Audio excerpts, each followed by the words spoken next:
I need that sports encyclopedia. Where you at, Steve Kim? Got Trent in the cut.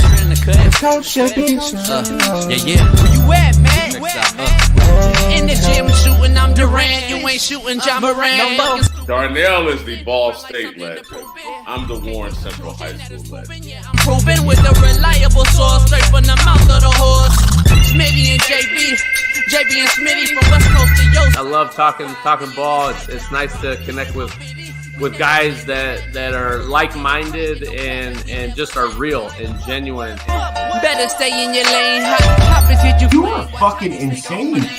Dude, what? You just will not give this guy his flowers. What is wrong with you? Oh, you must have thought I was a bitch. I am him. Use not it. What's the topic? With your logic when I flow. Big Komodo, how it's talking. Gotta get back to letting the baby cry a little bit to see if they can soothe themselves. That's a bar. Issues get pressed so past it, don't get sacked like bags and baggage. Smitty and Jason Brown killed it, yeah, it's a rap. We what the game's been missing, we switched it and filled the gap. I identified him after his third fight and I said that guy can be a star. I'm so proud of the show, bro. With the gas, Smitty and Jason Brown. To the Coach JB show.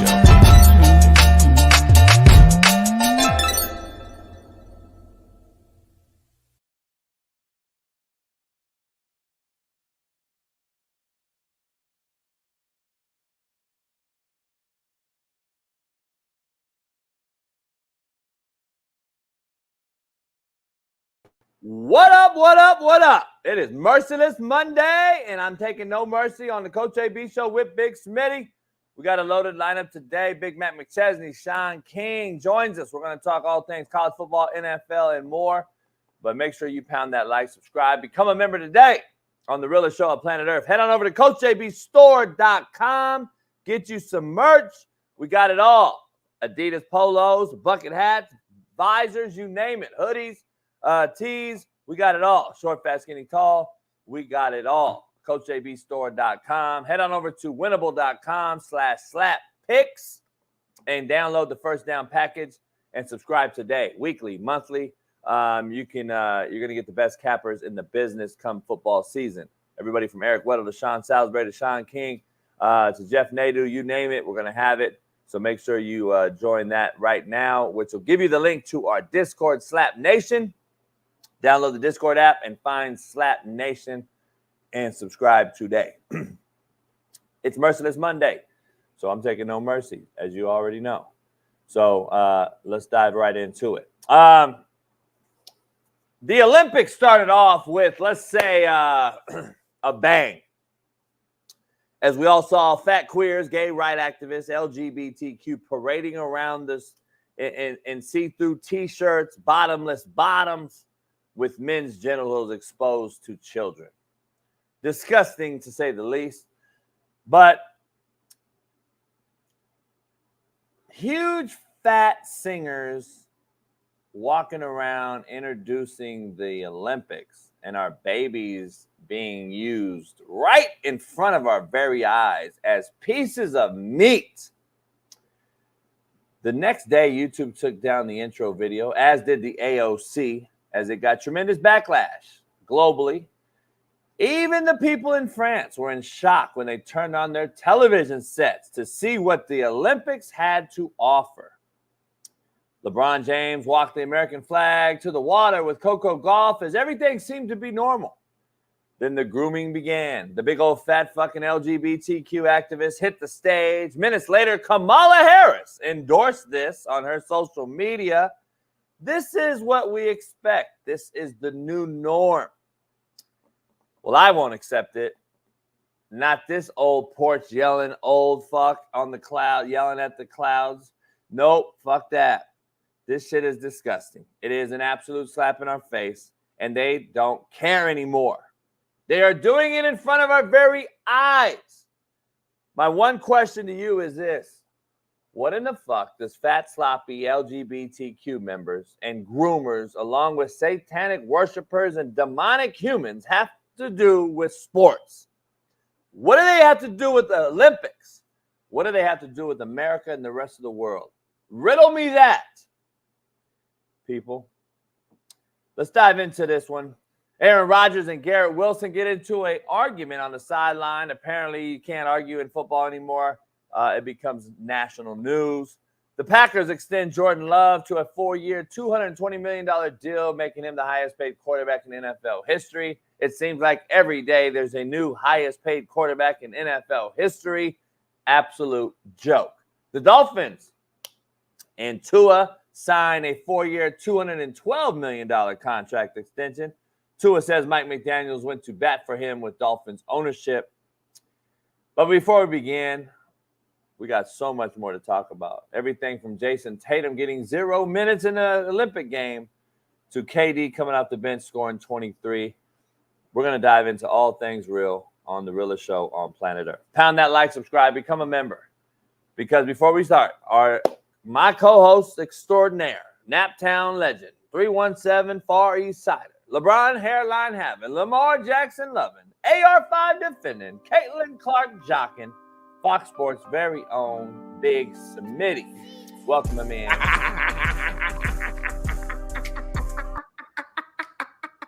What's going on, y'all? Good morning. Good morning. It's Monday. It's early out here on the West Coast. We here live. We ready. Me and Jimmy got the all black on. We did not plan this, so anytime we got the all black on, you know we mean business.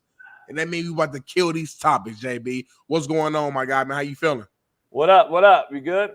Yes, sir. I'm doing good, man. What's going on in the chat, man? I see you got Team Smitty in the chat. We got D Porus in here. American, no, he talking crazy. American Hustle always talking crazy. Of course he is. We got Team Smitty in the chat. Is all I'm saying right now. And I'm loving the energy.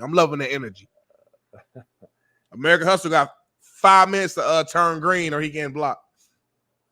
He got 5 minutes to remember he getting blocked. Love your haters. They're your biggest fans. Yes, sir.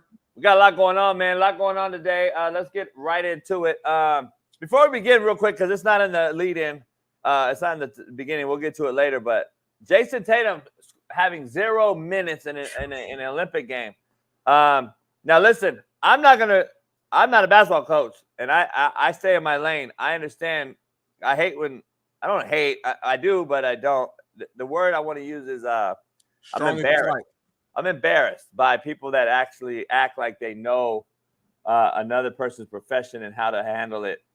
Everybody that never has coached or played at bags groceries, and then they came at me and critiqued my coaching prowess embarrasses me. I get secondhand embarrassment. I would feel the same way to question Steve Kerr. I have no fucking idea how to manage, control, or operate a basketball game, especially from NBA minutes to Olympic minutes. I know it's shortened, 40-minute games now. It's totally different. It's college again. Like, you got the best players in the world and trying to vie for time. Next game, it'll probably be another superstar not playing at all. KD came off the bench. It threw everything around. Serbia presented different matchups. I'm sure Jason Tatum probably didn't fit those narratives. Who knows, dog? I'm not going to question Steve Kerr about his basketball. I'll question about all the other shit, but I'm not going to question his basketball. Obviously, he's a pretty damn good coach. He's won a bunch of titles. I mean, I'm not going to sit up here and question this motherfucker at all in this whole thing. But 0 minutes seems shocking, I guess is the word. I guess it's shocking that he couldn't get any minutes in. Tatum took it like a pro. The take that I have that's going to be probably a viral clip is his reaction and how he took it.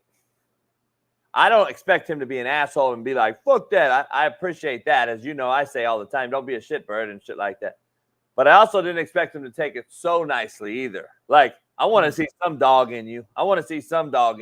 Like, that's why I always question Jason Tatum when it comes to big games and that dog in him.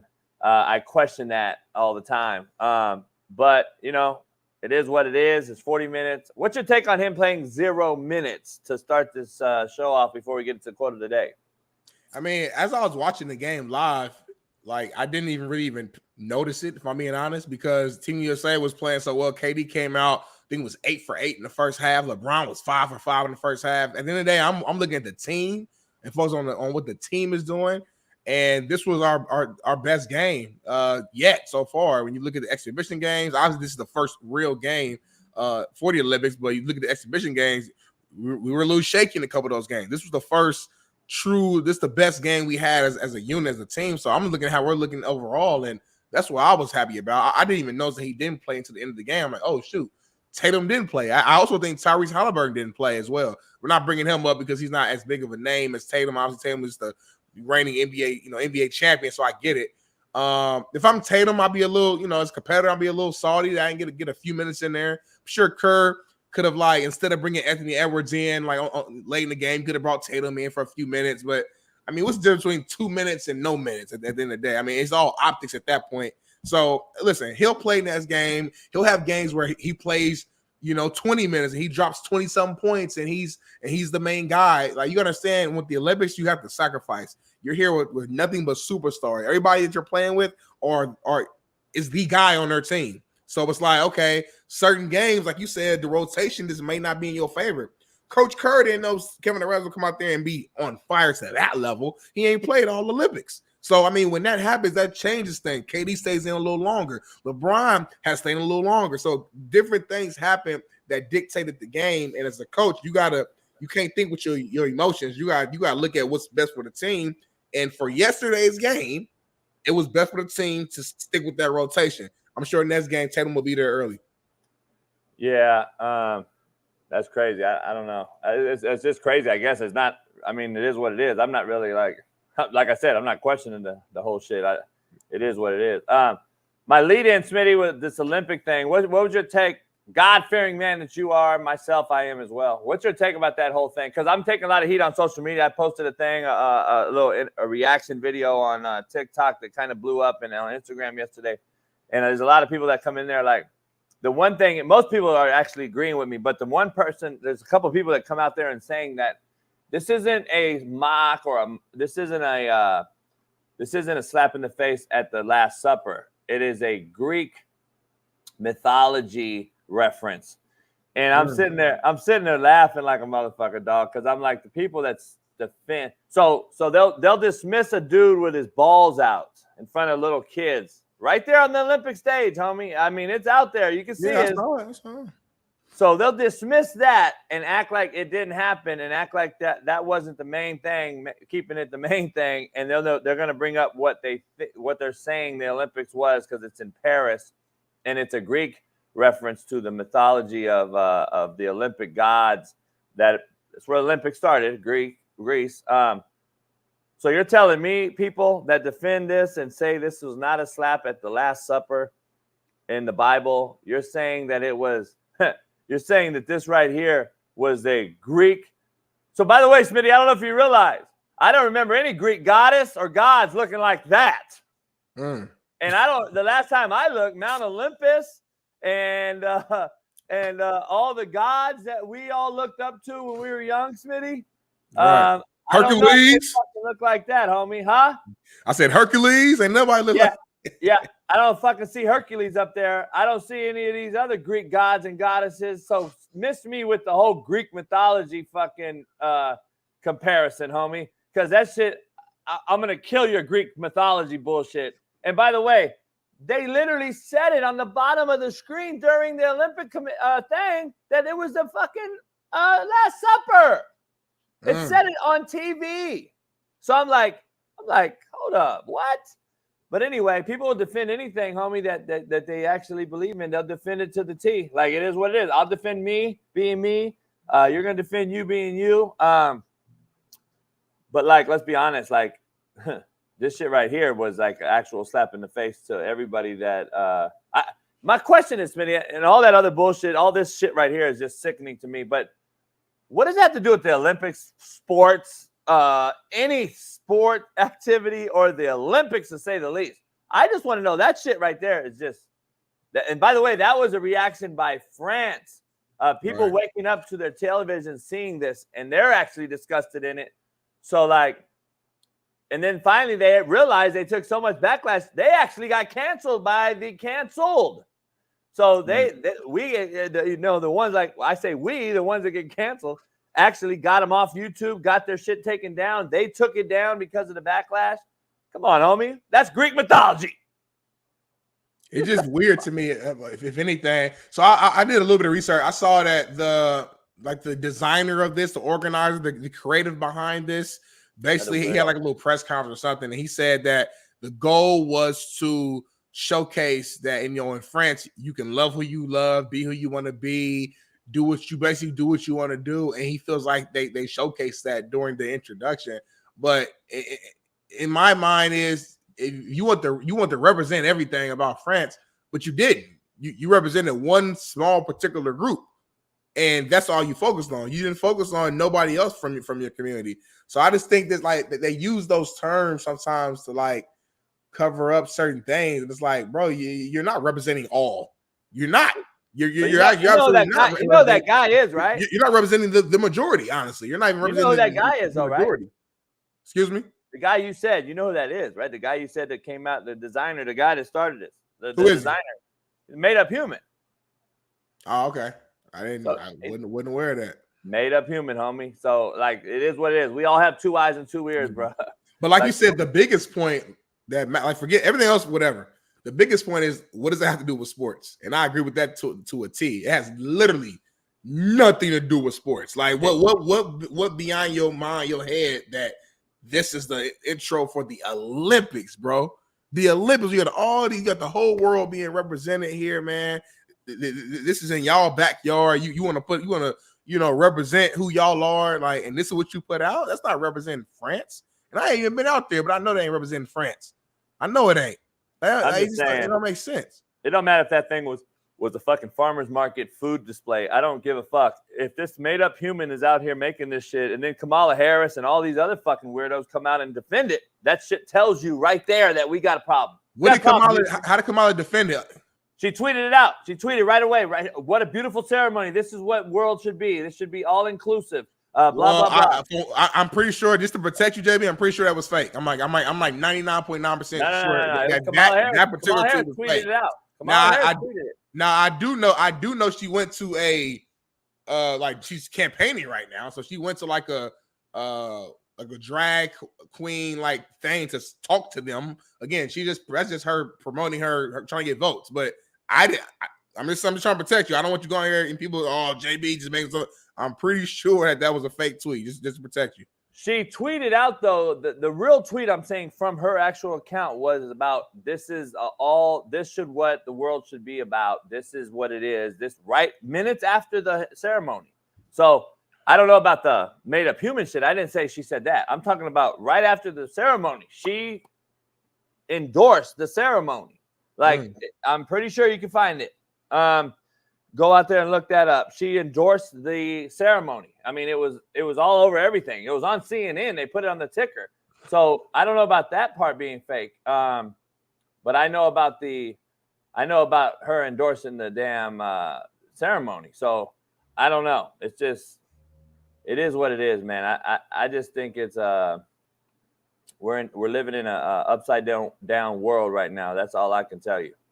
Because the cats that don't have two eyes and just sit there and saw that, and then whoever going to come out and defend what they saw, to me, is the problem. Like, that's the sole problem. Like, I don't even care what you are. Denomination, race, creed, color. Don't give a fuck. Like, it has nothing to do with sports. Has nothing to do with the Olympics. Has nothing to do with Greek mythology. Has nothing to do with the Bible. It has nothing to do with anything athletic. Like you, to your point. Like you got an obese fat lady coming out here. Athletes on here. There's no. And then trans. Like what the fuck is this? Is it a RuPaul? What is it? Like, come on, homie. Make it make sense, bro. It's a sad day, homie. That's all I'm saying. This is Olympics, Smitty. This is. I don't think people realize what it is. It's the Olympics. It's not like, fucking JV fucking football game. Like nobody's there watching. Only your mommy and daddy came to support you. No, this is the Olympics. All eyes are on the Olympics. The ceremony used to be like a huge thing. We used to like shoot the fire into the thing. Remember, boom. And I mean, it's embarrassing, homie. I really don't understand how anybody could defend it, regardless of your beliefs or whatever. It has nothing to do with anything. Like, you exploited kids right in front of our face. Cat's nuts is hanging out right in front of kids. Like, what the fuck are we doing? I talked to a girl, Smitty, the other day, before we move on, that has a cousin who's a gay man. So she's like, I'm in the gay community because of my cousin, but I never would let my kids be witness to this stuff.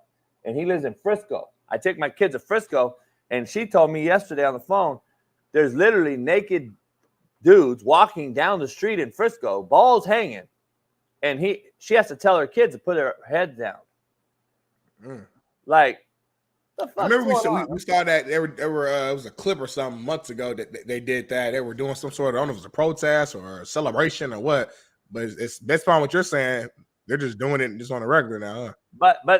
But I asked her, you know me, and I'm like, look, I don't mean to offend you, and I know you got blood that's gay and all that. Each his own. But at what point is the tipping point for you? Is it your cousin that's gay that is okay with this weirdo shit, or is it your kids and protecting them? Like, I gotta ask you, you gotta pick a side, homie. Like, when do you pick a side? I get it. That's your cousin. These are your kids. Your fucking kids. You actually birthed. Which one are you defending? Like, I asked her straight out. She kind of got mad, but it is what it is, homie. Are you defending your children from seeing this, or are you protecting your cousin who chose to be gay? Like, I don't care about being gay. All I'm saying is when it turns to be this weirdo shit about, like, pushing it on our kids and our children and allowing our babies to see it and be accustomed to seeing it, that's the problem I have. There's a line to be drawn, dog. Like, that's just is what it is. There's a line to be drawn, in my opinion. So, I don't know, man. And I agree. Like, if you can't answer that question, I don't believe you should be parenting. And that's why I asked her. Because I'm like, are there a lot of parents like you out there? Like, I got a question.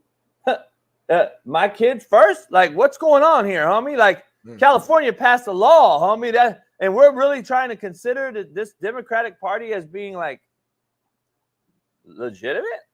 Like, God-fearing? What? We're changing the sex of our babies in school and we're allowing it, Newsom? Come on, man. I got a problem with it. But anyway, Smitty, let's get into the quote of the day, brought to you by betonline.ag. Head on over. What up, man? The real Coach JB here for the Coach JB Show with Big Smitty. We got a proud new sponsor, of course, for the second part of the year, and that's BetOnline. Continue to be your number one source for all basketball wagering needs, including pro and college hoops throughout the year. March Madness is here. Join us every Monday and Friday with Jeff Nadu as we will pick them and up-to-minute odds, stats, and trends. You can follow your favorite team's path to the playoffs with in-game live betting, contests, and all the best player props.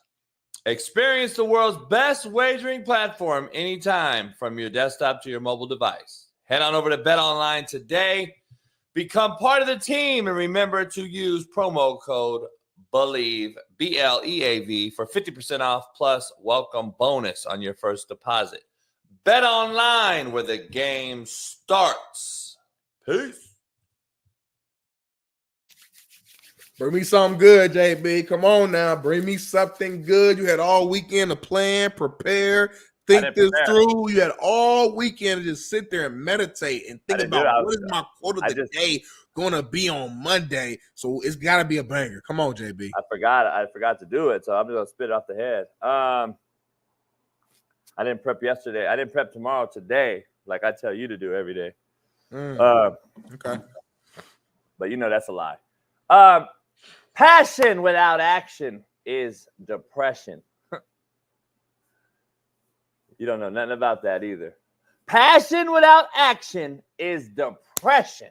Okay, there's a little bit. I can be passionate. Takes me out of the show. I can be passionate as hell, and if I don't have no action, Bailey, it starts depression. I'm depressed after that. You see Smitty on here depressed all the time because he be passionate as fuck, yelling, smiling, but he don't do no action. So then he's depressed. Just throwing that out there. You said I be depressed on the show all the time. Every show I come on, just depressed, y'all. No, you come on like super hype. You come on super excited, but your action, your passion don't really. My action don't match my passion. Is what you saying? No. Your passion just don't result in any action, and then you become depressed, homie. Contrary to belief, brought to you by Prize Picks. Head on over there. This is one I did create myself. Okay. I did not. All right, here we go. and this one's right for you, Smitty. We call God a myth, but we worship the devil as if it is real. Contrary to belief. That is exactly what you saw in that Olympic ceremony. Exactly what you saw. Smitty, I'm just telling you right now, we talk about this all the time. I have a tattoo on my calf. It says, I walk by faith, not by sight. You talk about it all the time. I'm not a churchgoer. I don't, I cuss, I drink, but I don't claim to be anything that I'm not. The difference is we all sit here and talk about questioning if there is a God. I don't know if there is. I don't know if there is. And that's the people saying that shit. Swear to God, there's a devil, though. Make it make sense, homie. So you're okay with having a devil out there and it's real, but God's a myth. Make it fucking make sense. I'm just telling you, homie. That's just real to me. That's what we're seeing, Smitty. That's what you see out here right now, every day. During this political campaign, right now, in front of our very eyes, you're seeing the devil work against God and vice versa. And you're seeing a big-ass fight. And I'm just telling you, I can't believe the people that audacity to say, well, look at these satanic-ass fucks that are walking around here, man. I'm just telling you. But they'll believe the devil, but God's not real. This shit blows my mind, homie. Blows my fucking mind. Don't make sense to believe in one. I believe in both because I know they both real. Done experience both sides. I know they both real. You know what I'm saying? I just choose to worship the right side. Yeah, it's fucking crazy. Can't believe it. Man. We got it. Before we move on, shout out to the people in the chat. We got over 2,000 right now. It's been only 30 minutes. 2,000 in here across all platforms, of course. Damn. Shout out to y'all, man, for showing support on a Monday. Football season's right around the corner. Not just right around the corner. If I'm not mistaken, ain't the Hall of Fame game this weekend? Is it this weekend or next? It's the next weekend. I don't know. All I know is it's real close. So for y'all to be showing love like this already, and we ain't even got to season yet, I can't wait. I cannot wait till football season starts for college and NFL because I know it's going to be crazy in here, a crazy amount of energy, crazy amount of just support.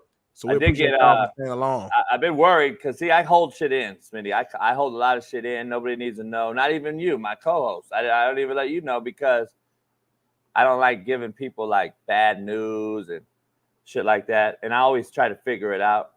But I got great news yesterday. I'm glad I didn't tell you or anything that it wasn't working. But I got great news yesterday. We will have the NFL film, DV Sport, because it was in question. I didn't want to tell nobody because there was a lot of new things going on. NFL was gotten real tight on releasing its shit out to DV Sport and stuff like that. And we're the only ones on YouTube that are actually cleared to show NFL film and not get copyrighted. So we got it. Okay. Also clap it up with JB. He figured it out. He figured it out. Clap it up with JB. Guess what else I got for the next couple weeks? What? I got CFL film. I got NFL preseason film we'll have, so we could actually show some of that. But we can start showing some CFL film since they're in the middle of their season. They're getting ready towards their playoffs. We can show some CFL film too, which is just start breaking it down on the board a little bit. So we got a couple steps to still do. We got to get DV Sport over in the studio, and we got to get that all ironed out. Plus our new cameras, our new camera setup. So once we get that figured out, we'll start showing some little film. They fired my boy at Damn.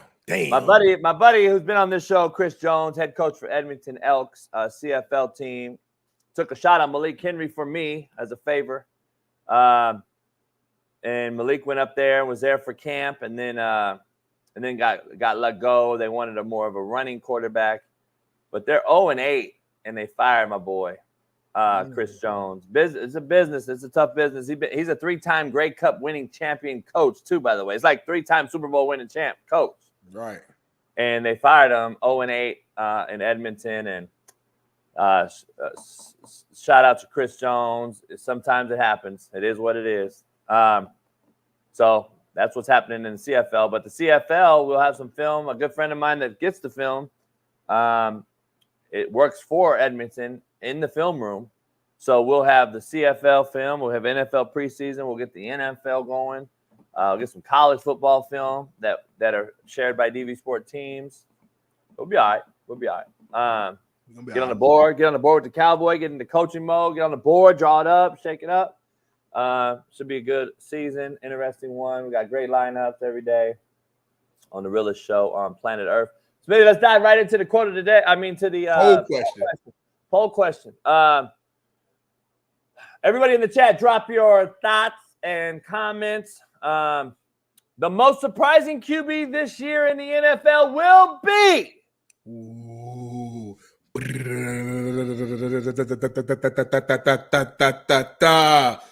Kyler Murray of the Arizona Cardinals. He will shock the world. He's healthy. He's hungry. He's been hearing all the naysayers, all the media outlets, people like Coach JB, people like just the Feinbaum, people out there who just been hating on this man because he was hurt the last year and didn't get a chance to see his full capability.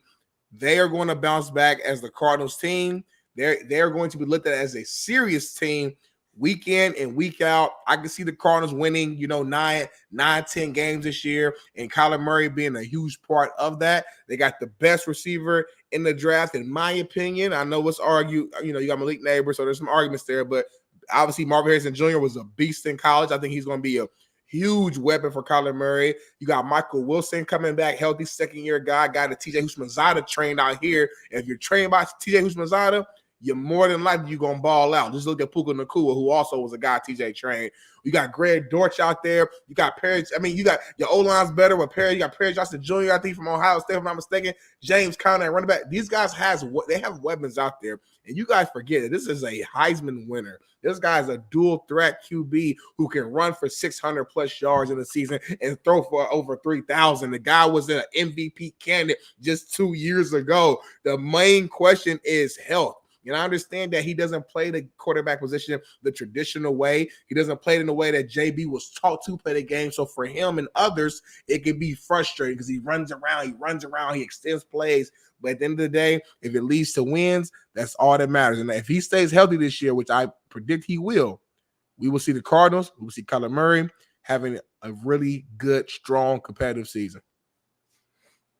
Imagine that. I thought you were going to pick like a white dude. Why is that? Like, why would you ever think that? I'm just curious. I thought you were going to pick like Will Levis or like Derek Carr. You know what I mean? Will Levis. Show, RACCISSS, racist show. So now I got to switch mine. I'm going to pick white guy, whatever white guy comes to my mind. Let's go. Sam Darnold. I already said it anyway. Sam Darnold is going to be the surprise of the year. We already know what he's going to do. Like, can I use a different pick though? Because I've already come out and dropped my nuts, haven't I? You can do whatever you want to do. It's your pick.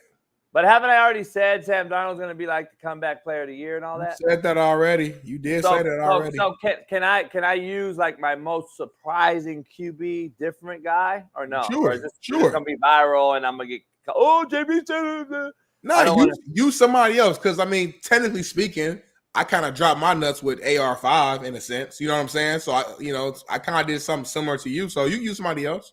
I got a very interesting one that a lot of people won't understand. Bryce Young is going to be a surprising QB. I like that one a lot, actually. Only because how he finished last year, and I believe he's grown a lot. Now his team's going to be bad, and that I think Canales helps him. I think understanding how he's going to move around and operate and save him a little bit. I think that Bryce Young is going to be special. Let me pump my brakes on special. He's gonna surprise some folks this year. Okay. Even with a bad team, you're gonna see what he can do and say, "Damn, he's better than we thought." Like, wonder what would happen if he would have been in Houston and CJ would have been in Carolina, as Shaun King always talks about. You never know. You never know. It's like Mahomes being in Chicago his whole life. We never know. You know what I mean? Location matters, man. It's very important. Yeah. I like that pick though, Jay, because I feel like there's been zero talk about Bryce Young because his team is bad and because the market he's in Carolina. But you're right, man. Like people forget how great Bryce Young was in college. It's the reason why Carolina chose him over CJ Stroud at that moment. Like Bryce Young was really like that at Bama. I think he was one of the most accurate, if not the most accurate QBs his last year at Bama, if I'm not mistaken.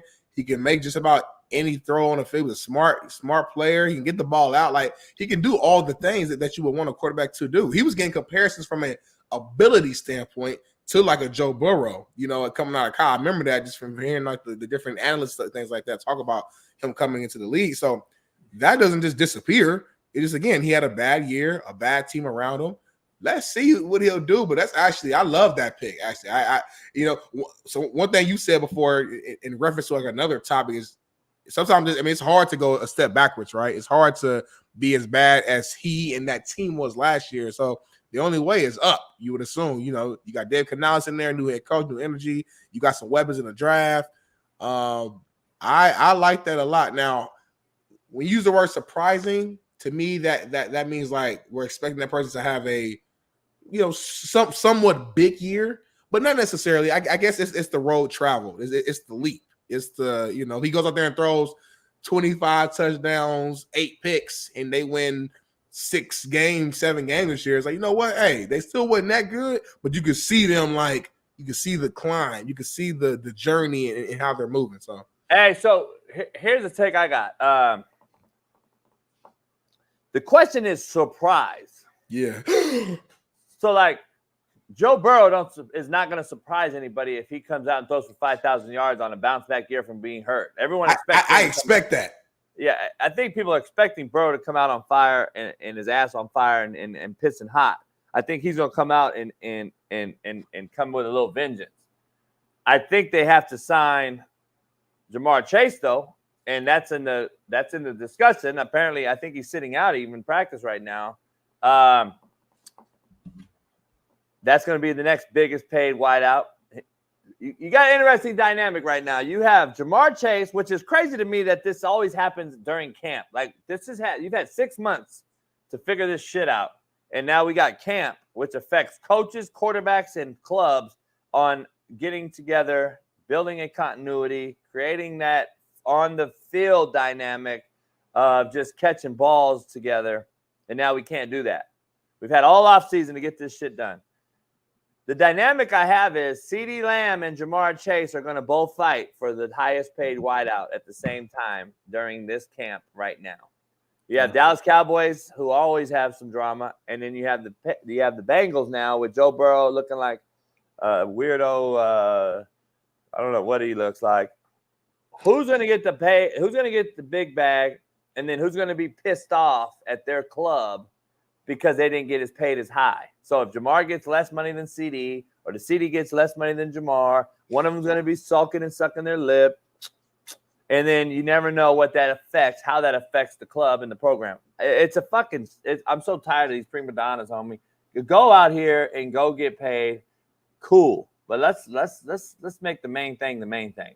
Like, you're in camp. There's a game. Who's in the Hall of Fame game, by the way? Bears and Texas. I think Texas. Will Caleb Williams even play? It's interesting because he's a rookie, but he's also, their franchise QB. He probably play a couple of series, I would assume. He probably play a couple of series. I don't know if CJ Stroud will play. They're coming from the transfer portal era. Remember, I told you that's just starting to trickle upwards for the first time ever. That motherfucker he didn't play in bowl games. I wouldn't be shocked if he plays in a meaningless NFL game. I think he'll play. He's a rookie, and he needs the live game reps. Like I say, I can see him playing a few drives, maybe even a quarter even, and then they'll take him out. So like I said, CJ, if I'm correct, and it is Bears versus Texas, which I think I am, I don't know if CJ would play because it's two preseason games now, and that's it. Yeah. Oh, I don't know. Yeah, I think they changed that anyway. Like total, ain't that 2 or 3? Regardless, I know the veterans usually don't play the first game, or if they do, it's very limited reps. And then they'll do like the second game, whatever. They'll do like the first half, and they'll, you know what I'm saying? It's typically how they'll do. So we'll see the Hall of Fame game. I mean, I would love to see like CJ out there for a quarter, see Caleb out there for a quarter, just to kind of get a general idea of just like two young QBs, you know, out here, you know, playing against each other would be dope. So, hey, who's the greatest Greek god in your opinion? I don't know. I think it's Zeus, right? I was okay. Fair to say it's probably Zeus. You know, people name their kids named Zeus after Zeus. Yeah. I knew it was Zeus. Yeah. But actually, you didn't know. He used to work at Fox. Oh, Zeus. Yeah, Zeus. That's my boy. I grew up Tiny Zeus Lester. Let me ask you something. I love the people that are telling me right now that JB, that wasn't the Last Supper. That was Mount Olympus with various Greek gods. That's Greek mythology. The Olympics were staged in honor of Zeus and the gods. Yeah, there's sure a lot of fucking relevance and reference to fucking Apollo, Hercules, and Zeus on that stage with that fat wobble body fuck looking like Keith in this fucking chat. That looks like Zeus and the Greek gods to me. Apollo. Where's Apollo? Right there to the right? Where's Hercules? In the middle? Oh, my God, homie. What a fucking joke. Anyone that actually defends it is just a fucking makes me sick to my stomach. I just want to fucking slap the fuck out of somebody. Smitty, you going with Kyler Murray, the mental midget. I laughed at that one. I go with Bryce Young. I do have my comeback player, Sam Darnold. I do think Daniel Dimes is going to ball. I do think Aiden O'Connell will start and be pretty productive. And then you got your common denominators, the people that I think we expect to be great. Yeah. In Mahomes, in Burrow, in Rodgers, in Lamar Dallas. Jackson, Matthew Stafford. Those are all like expected. Before we move on, the other surprises that could be there's question. I call them question mark surprises, meaning they can go down or up. You got Deshaun Watson. He's a question mark surprise. Either way, he's just going to be a surprise whether he goes down or up. Right. I would put Kyler Murray in that box, but we won't. Let's put Justin Herbert. He could be a surprise, down or up, in my opinion, with the new coach, new system, new situation. Justin Herbert. Trevor Lawrence, surprise, up or down. You got to think about Tua, who just got paid. Jordan Love. Russell Wilson. You can't be putting Jordan Love in there. This motherfucker got the highest pay. Y'all wanted him to get the pay. He got the pay because he ended the season last year as the best quarterback, QBR and all that, blah, blah, blah. You can't put him in there. He's supposed to go out here and kill it, right? Fair. That's fair. So, I guess Tua, same thing with Tua then. You right. Russell Wilson, Justin Fields, that dynamic is going to be interesting. Baker Mayfield, to me, is going to be a surprise. Is not going to be a surprise. That's not a surprise to me. He'll be garbage, and it won't be a surprise. That's who he is. He's got these ebb and flows in him. You got Will Levis's. By the way, I texted Will Levis this morning. I got his cell phone because he was going to come on the show last year before draft, and I'm going to see if we can get him on the show, too, during camp. Bailey's really high on Will Levis. I'm not. Bailey loves him. I like the kid, though. I like the kid. I don't know if big-time arm now. Big-time release, big-time arm, three-quarter delivery. He's got that big-time whip on him. Maybe one of the top 3 or 4 in the league. He's technical. Yeah, he's I just don't know if he showed some flashes. I think didn't he have like a 5-touchdown game last year? Like he showed some flashes last year. Don't get me wrong. I just don't know if that team's going to be good. I just don't see. Bailey's high on the Titans. I don't know how you can lose your coach, which is the ball of energy. That's my biggest thing. Players love. You lose some weapons on offense. I don't see how they're going to be better, but I could be wrong. I mean, I've been wrong, so we'll see. I've been wrong before, but it's very rare. So we'll see. But let's moving on, man, to some college football. We've already teased it. 4-star defensive lineman recruit Antonio Coleman, man, flipped to Auburn. after flipping to Alabama, after flipping to Auburn, after originally committing to Alabama. I know that sounds confusing. I'm sorry, you gotta say that again. It confused me even reading it. You gotta say that again. You gotta slow down. 4-star defensive lineman recruit Antonio Coleman flipped to Auburn after originally flipping to Alabama, after flipping to Auburn before that, after originally committing to Alabama before that. So he went Alabama, Auburn is what he did commitment-wise. All this shows me is that there is no longer rewind. There is no loyalty in sports. The more I think about it, I think there's never been loyalty in sports. I just think players were forced to stay because of the rules and regulations. Coaches have been leaving and going to other schools since the beginning of time. They tell you one thing on your couch with your grandma next to you. Are we going to show your boy how to be a man? We got a plan intact for him to be a starter in year 2, and we're going to put weight on him and develop him, this, that, and the third. A couple months later, that coach get another opportunity. He out the door. New coaching staff in there, new regime, new everything. He forgot everything he just told your grandmama and your mama right there on your couch. Coaches leaving before bowl games. We done had a great season. We didn't win 10 games. We're trying to win our first bowl game in Ball State history. Offense coordinator leaves before the bowl game. We lose the game.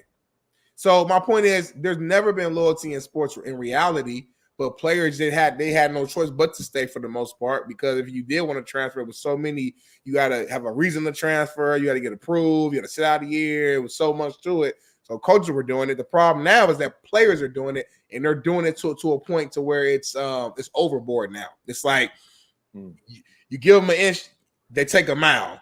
It's like now these kids, sometimes you give young people too much power early, and they don't fully know how to control it, as to JB's point. And that's something I'm actually agreeing with him on.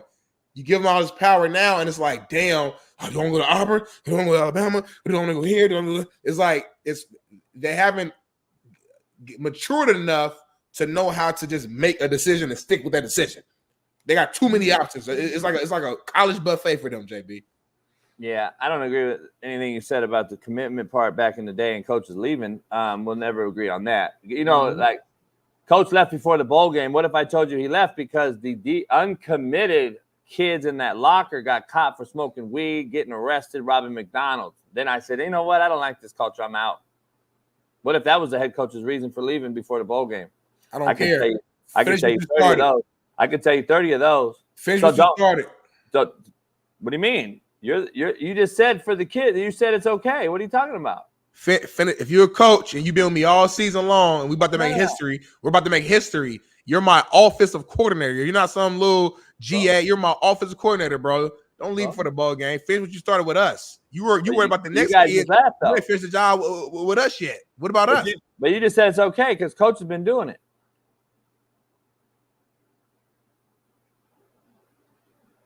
You just said it's okay because coach has been doing it for a long time, right?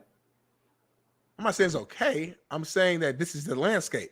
I'm saying there's never been loyalty in sports. You said it's been that way. It started with just coaches because players couldn't do it. Now players can do it. Now everybody's doing it. Everybody's leaving now. I'm not saying it's okay. I'm laying out what it is. What if I told you, though, that coaches left those programs because of shitbird kids who weren't committed? See, that's what I'm saying. Y'all don't look at it. You only look at it because, the kids, they're going to get paid. Fuck these kids, homie. These kids are pussy. Coaches, but hold on. The portal just started, though. Coaches been leaving. Portal just didn't start. I'm saying the portal, this new portal's been a few years or whatever. I'm saying, the portal. You could always transfer those since fucking 90s, 80s, 2000s. But you could always transfer. What about then? You could always transfer before you play. Before I play, we could transfer. You could transfer one time, JB. That's my point. That's my point, though. Players wasn't leaving like that because that's my you had to sit. Well, because they were regulated. We had to sit out a year. Yeah, but I still think miss a year. Smitty, it was too much regular. It was so much. It was like, no, what? I'm just chill and fucking play it out. So to your point, your excuse for coaches leaving is invalid. What do you think creates commitment though and loyalty? So, rules, guidelines, hierarchy. Like, I'm not trying to use some slave mentality that someone's going to say I'm trying to put down to kids. No, I'm telling you that there's hierarchy in places to create some sort of discipline and structure. We have lost that. These cats can do whatever the fuck they want and still expect to get paid. Like, there's no hierarchy. Kids talking to coaches however. Come on, man. Parents and getting talked to however. Kids get talking to teachers however. This is a bigger thing. Like, this is a go ahead and let everybody go just 5 times in 5 years. Do you know how many kids are entering their 8th season? 8th. Let me put it again. It's not 5, not 6, not 7, 8. There's 8. I sent it to Bailey on a DM earlier to say 8. There's guys entering their 8th season of fucking college football, homie. Now tell me that's not a problem. Tell me that there's commitment issue. This is a fucking joke. Like, come on, man. You wonder why there's no commitment. There's no loyalty. Because we've allowed it not to be. We've allowed there to be no loyalty. We've allowed to be no fucking care in the world for anything else. There's no such thing as commitment. I've been saying that for years on this show. And there's no such word as decommitment. This kid right here decommitted how many times, Smitty? Like 4, I think. Just kept going back and forth, back and forth, back and forth. So now it was a lot. I'm just saying, I'm not with it either. I've made it very clear. I'm not with. I think players at some point say, all right, you transfer once, twice, max. And after that, bro, you got to commit to something at some point. Otherwise, you're never going to develop. You're never going to learn what it's like to commit to something. It's never going to be perfect. That's a life lesson. I don't care what it is. It's never going to be. It could be a new job. It could be a girlfriend. It could be a whatever the situation is. It ain't going to never just be perfect. I got exactly what I want. Everything is going my way. That's just not reality. So at some point, you got to be like, all right, the pros outweigh the cons. I got everything I need here. You know, the coaching staff is good. The team is solid. I got opportunity to go out here and perform. I got coaches who have a proven track record of getting guys prepared for the league. Like, you know what I mean? Training table's good. My dorm, my apartment's nice. Like, at some point, it's like, all right, I got so many good things that the few negatives or whatever, you got to fight through that. You got to learn how to fight through that. So, hey, Smith, let me ask you, though. But if the main thing is the main thing, which is the final product that the fans and you and I and the coaches get to see, and I say it over and over that it's shittier and shittier every year. If the product's getting shittier every year, don't we have to look at what's causing that? And if I said it was because of all the leeway that we're allowing to, and maybe there's 30 philosophies being whispered in these kids' ears now because they go from Alabama to Georgia to LSU, back to USC, to Oklahoma. They're at their 6th school. They've learned how to tackle 6 times. You wonder why we have 900 fucking injuries in the NFL? Maybe there's 16 different weight room cultures they've gone through. So now they have a fucking different way to squat, different way to bench, different way to do this 4 times in 4 years. And you wonder why the product is getting worse and watered down? What if I said there's a reason for it? And if I keep looking at the product, Smitty, however, I don't know the words you use, but we have eyes, and the product is the product. And if the product's shittier and shittier every year, guess why? We've laxed on rules. Quarterbacks can't get hit. We've changed the rules. Kickoff return, there's 2 guys are kissing now at the fucking 10-yard line, and we're going to kick it off to a return team. Think about what is happening and why football is becoming so fucking shitty. Don't we have to look at the cause and the effect? The cause is maybe this shit. Like, I'm just trying to figure it out. We can't tackle in practice no more. You got to put helmet condoms on. You can't tackle in fucking so many minutes now allowed in the office. You can't have so many hours in college football. You can't be around your kids a certain amount of time. What the fuck are we doing? And you wonder why we got a shitty product. Like, can't tackle the quarterback. Can't hit the QB in this drill. You can't have it. You got a guy. Come on, man. And you wonder why we have the shitty product. That's when I got to go back and look at the cause of the effect and why we are fucking looking at flag football in the next fucking 10 years. I don't know. Just me. I hear you, man. I hear you. Well, moving on, man, kind of staying in the same bubble, same world. According to the NIL antitrust settlement, all third-party NIL deals of $600 must be approved by a clearinghouse that will vet contracts. Very, very interesting, JB. Kind of taking a look here, reading through this. If not approved, a new third-party arbiter will deem athletes ineligible, or a school could be fined. Do you like this? Do you love it? Do you hate it? Do you think this is does this help? Is this an answer, a solution to help kind of put the toothpaste back in the tube, if you will? What's your thought? What's the clearinghouse got to do with it? What's the clearinghouse got to do? Clearinghouse is educational. Okay. Clearinghouse clears you. SAT score, ACT score, sliding scale GPA. What the fuck's clearinghouse got to do with anything? This is another way for the NCAA non-caring assholes of America to not pay you. And yet you fucks keep looking at the NCAA and saying, oh, they're fucking helping kids. No, they're not.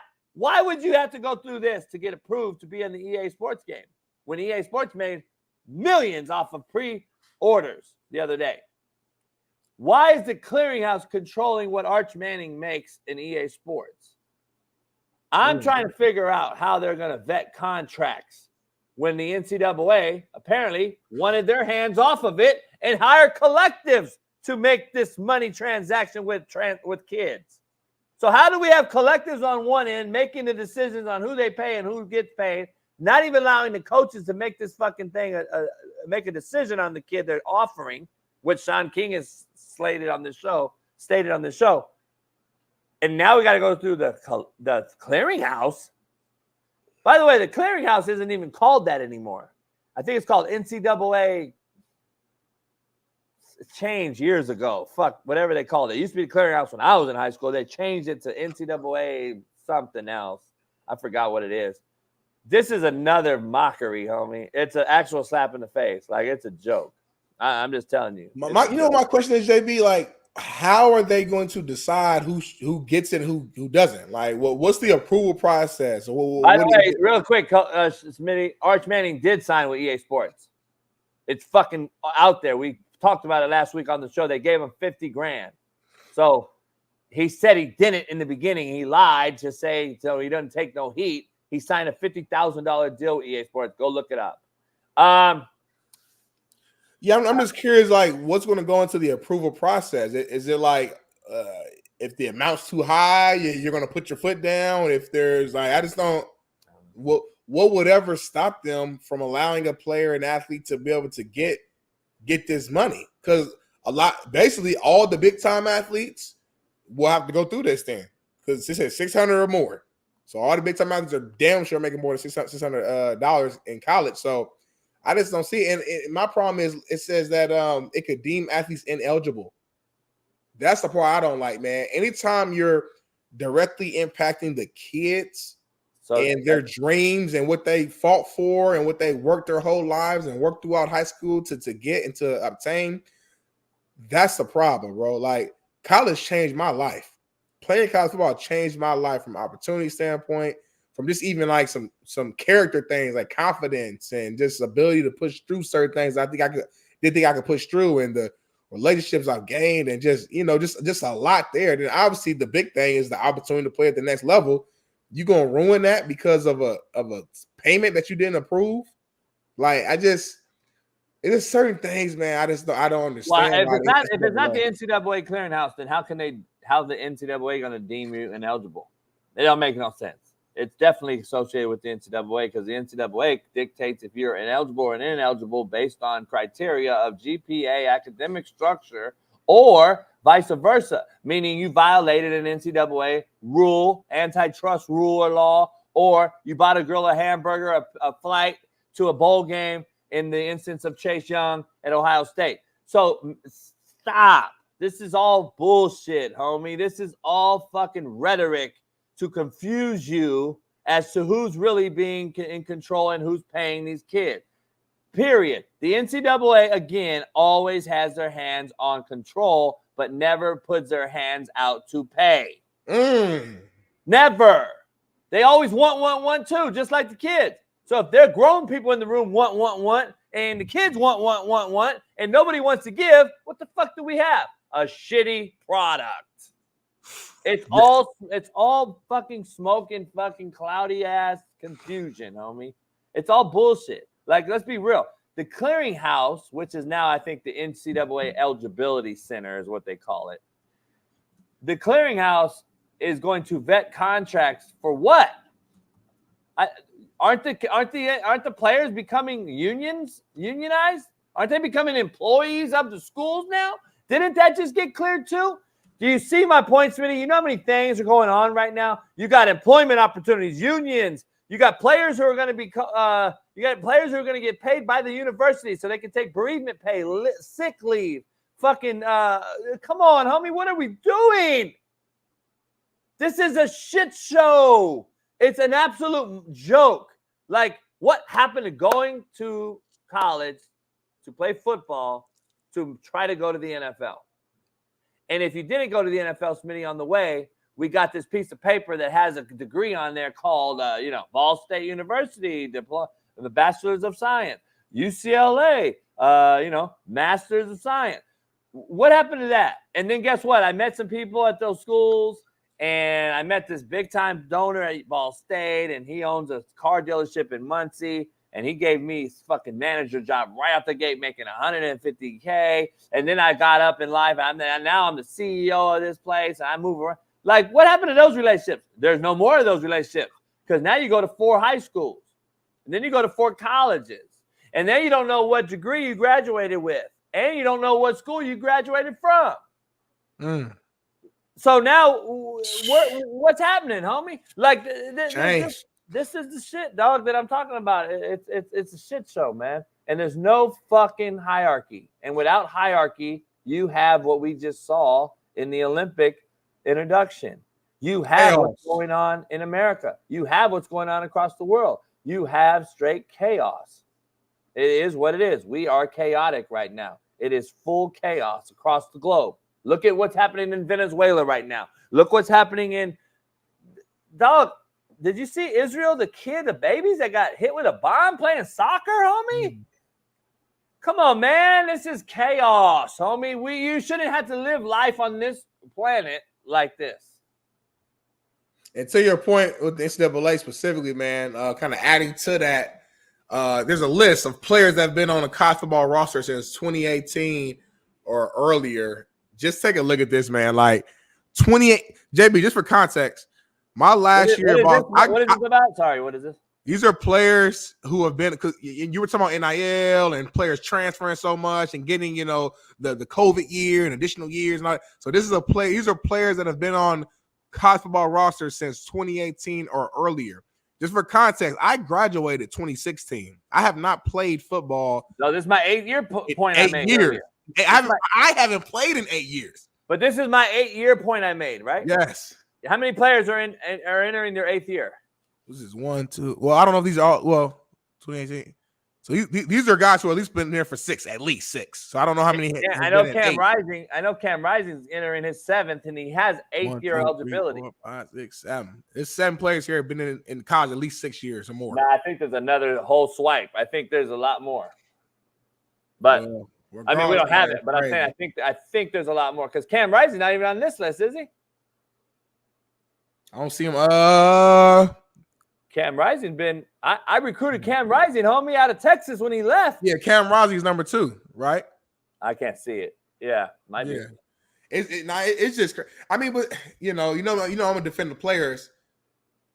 If you're getting paid the type of money that some of these guys are getting paid in college, why not stay along? Especially if you know you're not gonna be like an NFL guy. You know what I'm saying? Like it's almost like I'm treating college as my professional league now. I'm treating college as college is now the new CFL. It's the new UFL. It's the new pro league that's not the NFL where you can still set yourself up for success post college. Even if you know you're not going to be an NFL guy, but you're just a big time college guy.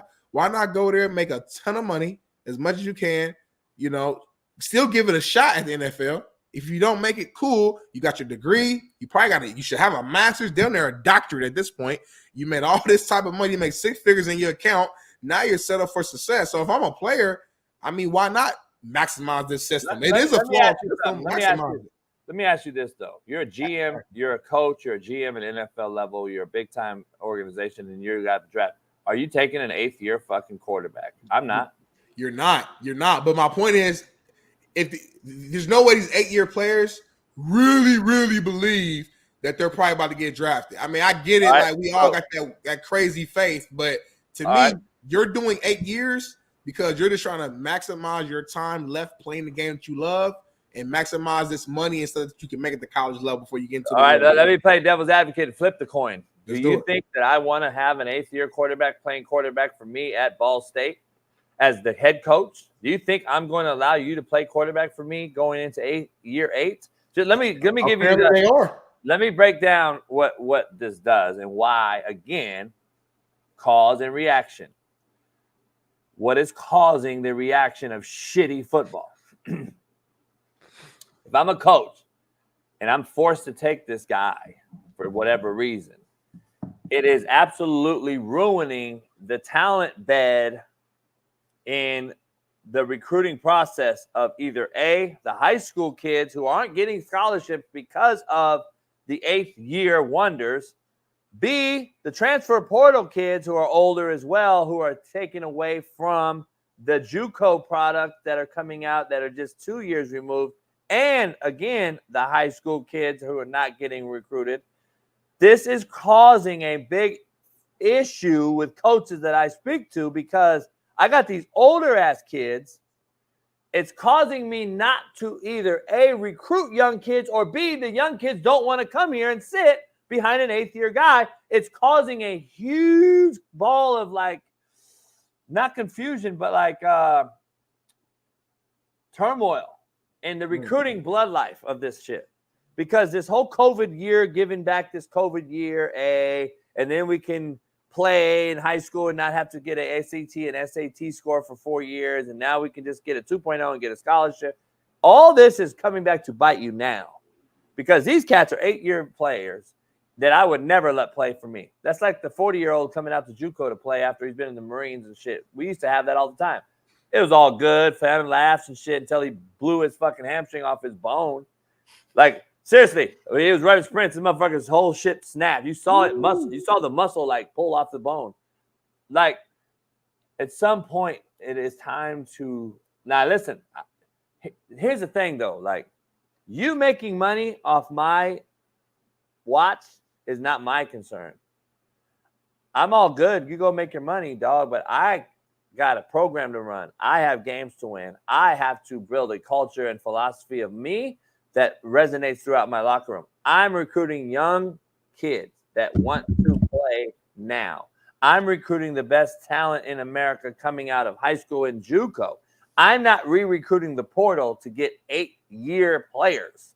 It just doesn't make sense to me. It doesn't end up with good results, and we're seeing it.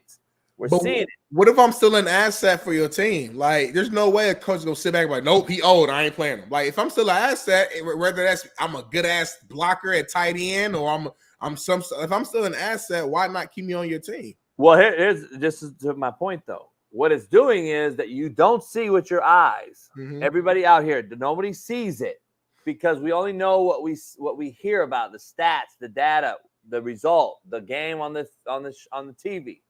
What you don't see is an 8th-year kid is taking up a roster spot. Yeah, that's the big thing. Times 132 Division I schools. Let's just make sure we're doing the math here. And then the 6,000 high schools in the country that play 11-man football. 6,200 or 6,600. I used to know the number off the bat. So that they used to put the players in high school football around 1 million. Now I believe it's down to 700,000 participants in high school football in the country in America, United States of America. We used to have over 2 million, then it went down to 1 million. The participation is on an all-time treading low in the United States for American football, just so we're clear. You accompany that with you. There's a lot of reasons. I could break this whole thing down like no one else if everyone wants to break it down. First of all, you have a referee shortage. So when the referees don't want to call your youth football games, guess what happens? They get canceled. You don't get to play the game. Then you have an influx of kids sitting out 8th grade youth football, and they don't play Pop Warner. They're too big to play high school, so they're not old enough yet to enter as a freshman in high school, so they basically don't play a whole year. So then they go in as a freshman in high school. They don't get that last year of padded youth football. So then they go in as a freshman. Now, guess what they're doing, Smitty? Guess what's happening? We have 17,000 high school transfers in California alone. Listen what I said, 17,000 high school transfers. That means they just go around in high schools here in California. But guess what you have to do? What have you done for me lately? So what do you think the big-time freshman is demanding right out of 8th grade, Smitty? Play varsity. Yeah. Start, right? You're supposed to play varsity as a true freshman. Yeah. All right, so if I'm demanding to start as a true freshman in high school, Smitty. Which don't make sense. Do the math, though.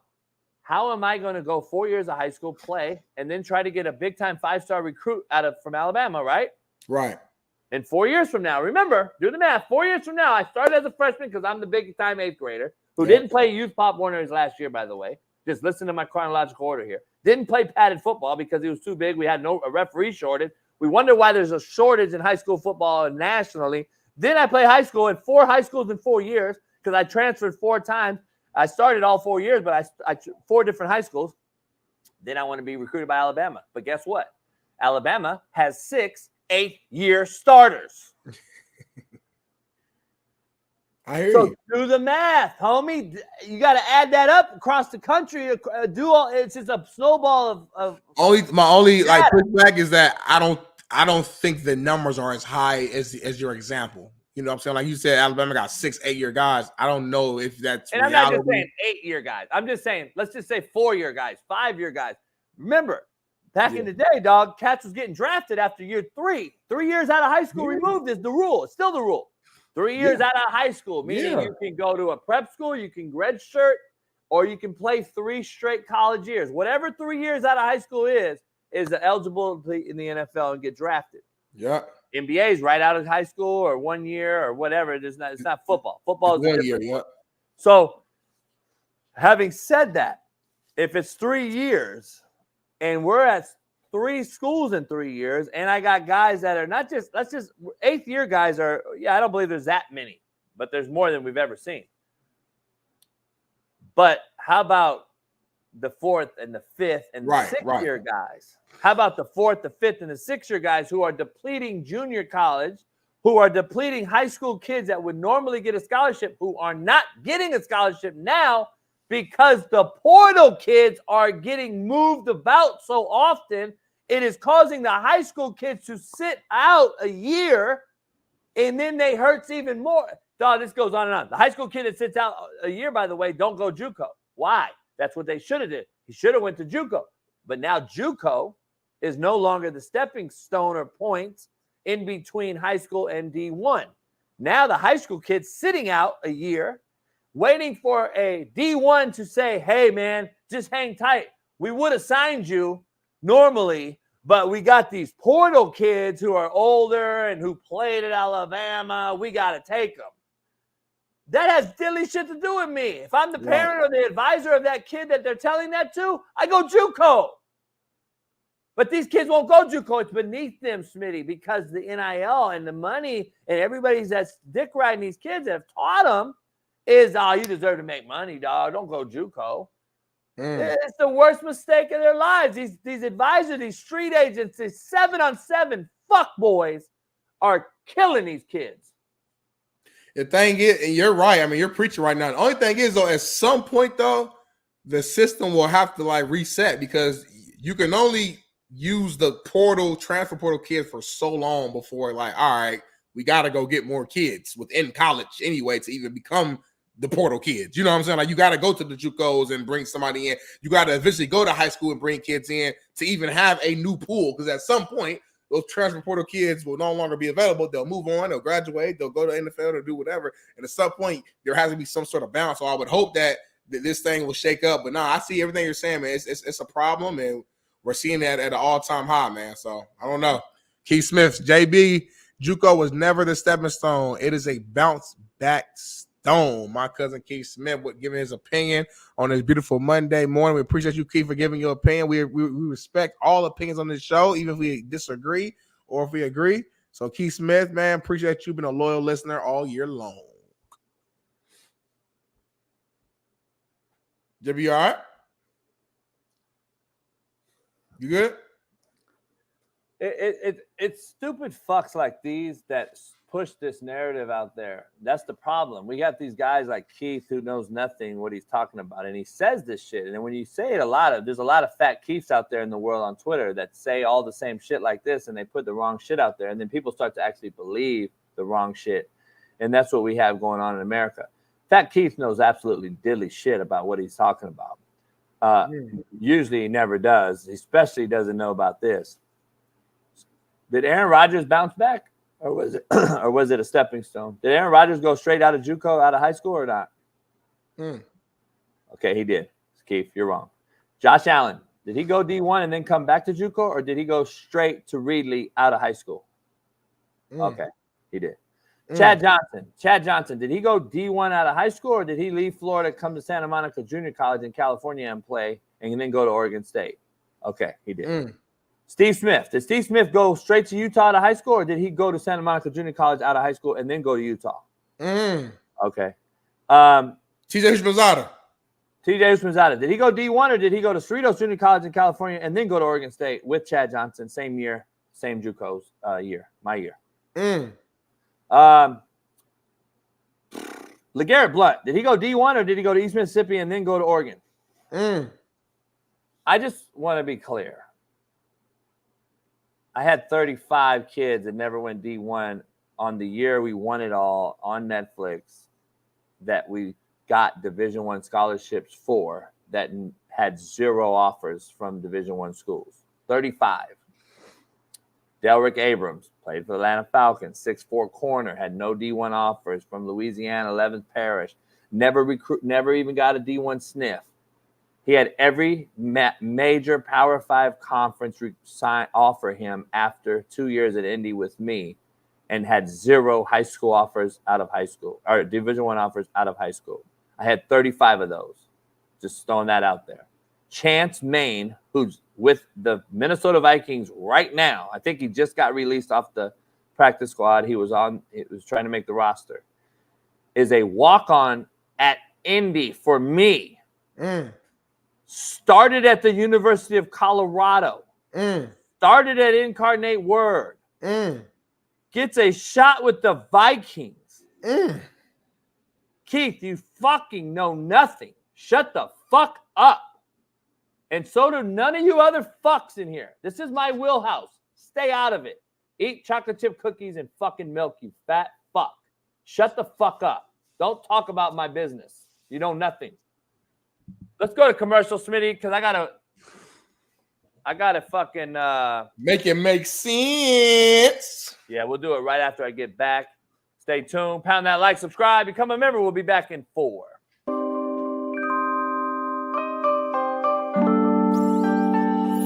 Ladies and gentlemen, joining us now is a man who has spoke to every single NCAA college football 2025 team seemingly on the internet. From Last Chance U, national champion, Coach JB. Yeah, Coach. What's up, gentlemen? Coach, just great car, great stick. Thank you for pulling off to the side of the road. Hope you don't get killed here. Honestly, the side of the road, LA, I assume, that's not necessarily the safest place on earth. So we'll make this quick. How do you feel about all of these new coaches now in this NCAA college football 2025 game using your speeches to motivate these boys from one side of the country to the other, Coach? I feel broke. Yeah. Like, it's crazy. Can I get like a royalty or something? Like, Netflix already screwed me. I'm getting screwed by EA Sports now too? Like, holy shit. I hit him up. I reached out to him like, hey, trying to be cordial and nice. I'm a nice guy, you know me. Yeah. And I was like, hey, EA Sports, maybe I can actually be your video guy, the actual do a real video instead of using my name, image, and likeness. Oh, shit. And maybe I can get a little piece of the pie, but nah, it's all right. Just keep sharing my 500 million views of it. I don't mean to laugh at you, but obviously you are a hilarious, miserable person, and this is kind of this is how it goes. Hey, Pat, I was actually chilling. My back went out yesterday, so I didn't even do my show today. So I just left my chiropractor, and I'm waiting on this this damn cigar company to open. They're late, of course. I mean, come on. Okay, so life is good. Last question for me, because I know the last time we talked to you, you had not watched the Netflix series Last Chance U. You said that. You said, I've not watched it, but obviously you've heard from everybody. Now, do you see some clips that come across your way? You're like, I don't remember saying that. And then all of a sudden, I killed that. And do you judge your clips whenever you see them? You're like, I murdered that one. Nah. A broad came over to the house the other day, and I didn't really want to watch Netflix with her and chill. But she wanted to watch the show. We watched one episode. Okay. And I'm like, I can't watch this. Okay. And she was like, oh my God. I'm like, I don't want to watch this. It was the first scene of the cow scene or whatever. And I'm like, yeah, they only made about $4 billion off my name on this shit. I'm not watching Netflix either. So I'm spiteful right now, Pat. I don't want to watch Netflix. I don't want to watch EA Sports video game. I'm like, man, and I can't even get 40,000 subscribers on my YouTube channel. Well, you're going to the moon. We appreciate the hell out of you, Coach. Hopefully it'll get figured out, and we know the Netflix and chill thing, what that leads to. Bad backs, chiropractors. We appreciate you. Ladies and gentlemen, Coach JB. Yeah, Coach.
Without a doubt, it's Compton in the house. Without a doubt, it's Compton in the house. Without a doubt.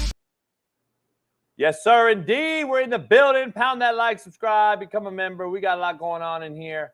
Let's start with a make it make sense. Because I'm about to make it make sense. Joel Embiid almost tapped out again versus the Joker in yesterday's Olympic matchup between U.S. and Serbia. What a story that would have been. Well, guess what? It still is a story. He had 2 fucking points, people. 2 points. Make it make sense. Jason Tatum had 0 minutes, and we all call these cats the best in the world.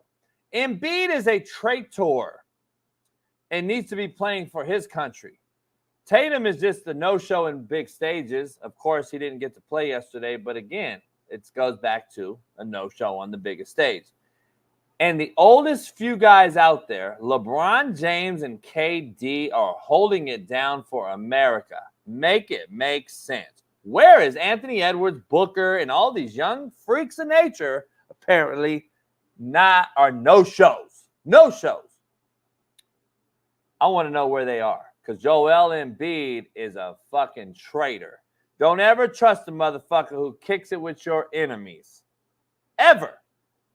Joel Embiid has said shit, he's done shit, and he's an absolute fucking no-show in these Olympics. Why is he on our team?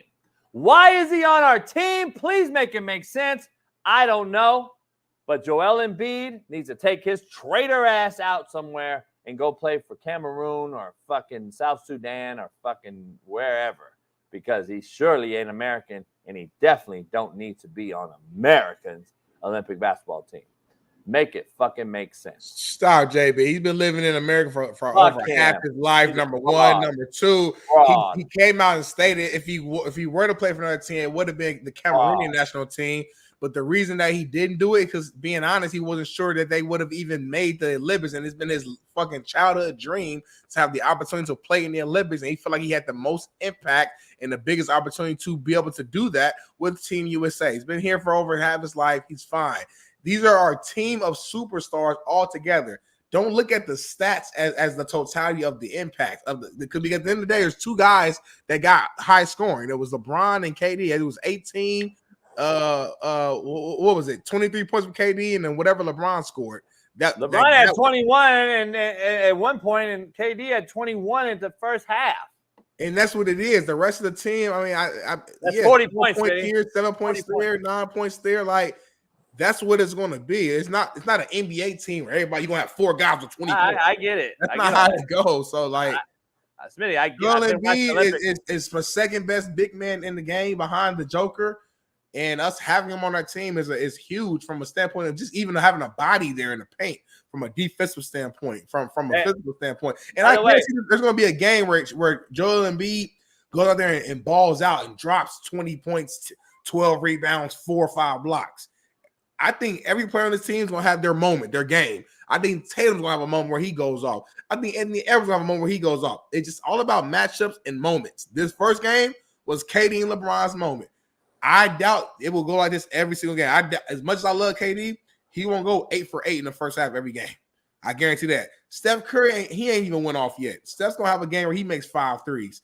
They're going to have their moments. They're still figuring things out, but shout out to Team USA for an incredible win. Why is it like AD starting over Embiid, though, or something? Because we're getting nothing out of him is my point. That's all I'm saying. Like, you're getting nothing out of the dude. Like, start fucking AD over him. Like, I'm just trying to figure out what is he giving you out on the court. Like, that's all I'm asking. AD and LeBron have been the top duo in the Olympics so far. So they actually play together, of course, so I'm sure they have a camaraderie too. But at the end of the day, it is what it is. AD and LeBron are the best 2 duo in the Olympics this year so far. That's a fact. I'm not just throwing that out there. And the fact that AD should be starting, why is Embiid starting is my question. He's doing nothing on the court. I mean, if we're basing off of stats, Anthony Davis didn't do a lot either. Even when he did play, I think he scored his first basket like in the fourth quarter, if I'm not mistaken. That's so like, my point though, he didn't play a bunch. Like that's my point. Just because you don't start, I mean you're not playing. He played a decent amount. He just wasn't. Yeah, I know. I'm just scoring saying, that much. Start that motherfucker though over Embiid is my point. Yeah. I hear you. I just think you don't like Embiid, so you just gonna find something to nitpick over because of that. You know, I don't know. I just remember when like this was the Olympics. And it is what it is. You play for the Olympics unless you're like a national citizen when you were born or some shit like that. I don't know when Akeem Olajuwon became a national citizen. I know it was when he was young. So if you want to compare that to the Embiid situation, compare it. It's a great comparison. Yeah. I'm saying I can't because I don't know when Akeem and when Embiid became national citizens is all I'm saying. So that's why I'm not going to talk on it. I don't know. Well, I know Embiid been in the U.S. for over half his life, so yeah. I mean, so it's what it is. He's a U.S. citizen, like that's what and I'm not mad. I want us to win. I want us to have the best player we could possibly have on our team. So, and he's one of the best players in the game. Whether y'all like him, love him, if you don't like certain parts of his game, all that's cool, all that's fine and then. This is the MVP. This is a guy who came out in the playoffs this year, hobbled, not healthy at all, and was still out there playing through all the pain. Balling out. This guy again is the second best big man behind the Joker, like unquestioned. So, I'm different at all. I'm from a different mindset. I'd rather beat Embiid and his country. What are we saying? We just gonna put the best player. So Joker needs to play for America too, then, right? Like, what the fuck we talking about here? Like, how about you play for your team? I wish Akeem would have played for Nigeria or wherever, and we played them. And like, I went to college in America. Like, Embiid's been here. He's not the Joker. Like, I get it. He played for Kansas. Like, he's been here for a long ass time. I get it. I'm just saying. Same thing as the Joker. Yeah, I'm just saying though. I want to play your country though. I want you to play for your country. What's your beef like overall with Joel Embiid though? Like, there's no beef. There's no beef. This is the Olympics. This is the Olympics. Like, there's no beef. I've actually defended Embiid in the playoffs when I said he played this last year. Right, I know. That's why. What are you talking about? What are you talking about? I've never had a big beef with Embiid. I'm just telling you he's soft, and I don't like how he plays. And sometimes he turns down the Joker 3 times in a row. He didn't want to play against the Joker. And then yesterday against the Joker, he only has 2 points. To me, it's like he's turning something down. And like he's representing America, is he not? Like, what are we talking about here? Like, you're defending a guy that's absolute no showing. What are you talking about? I could question you, homie. Why are you defending this motherfucker? Hey, you want to ask me so many questions about why I don't like him? You Tell saying me the why man you no defending showing the that Team USA has played one official game in the Olympics. Why you defending the It's motherfucker? been one homie? official actual game in the Olympics, and we saying the man is no showing. Come on, man. LeBron and KD took over the game. Like, give it to the hot hands. Like, that's what it is. It's a 40-minute game. Look, you got nothing but superstars on your team. Everybody's that. not gonna eat every single game. That's just common sense. That ain't even nothing to argue about. That's We've common made the sense. 40. We've made the 40-minute mark. I agree with you. It's a 40-minute game. That's why I'm saying Tatum didn't play. We already started the show off saying that. Right, so I'm saying you're over here saying Embiid, he ain't giving you shit. No, it's not. No, context matters. Did you watch the game? Play. Okay, I'll make play AD though. That's my point. That's the reason I'm talking about it. Play AD. That's all I'm saying. Like, put AD in over Embiid right now. Like, I don't know. I'm just trying to say. I hear you, bro. I hear you. But moving forward, man, to the next topic here. This is a good one. It was all over Twitter, online. I think I might have sent it to you, or you might have sent it to me. I don't know which order.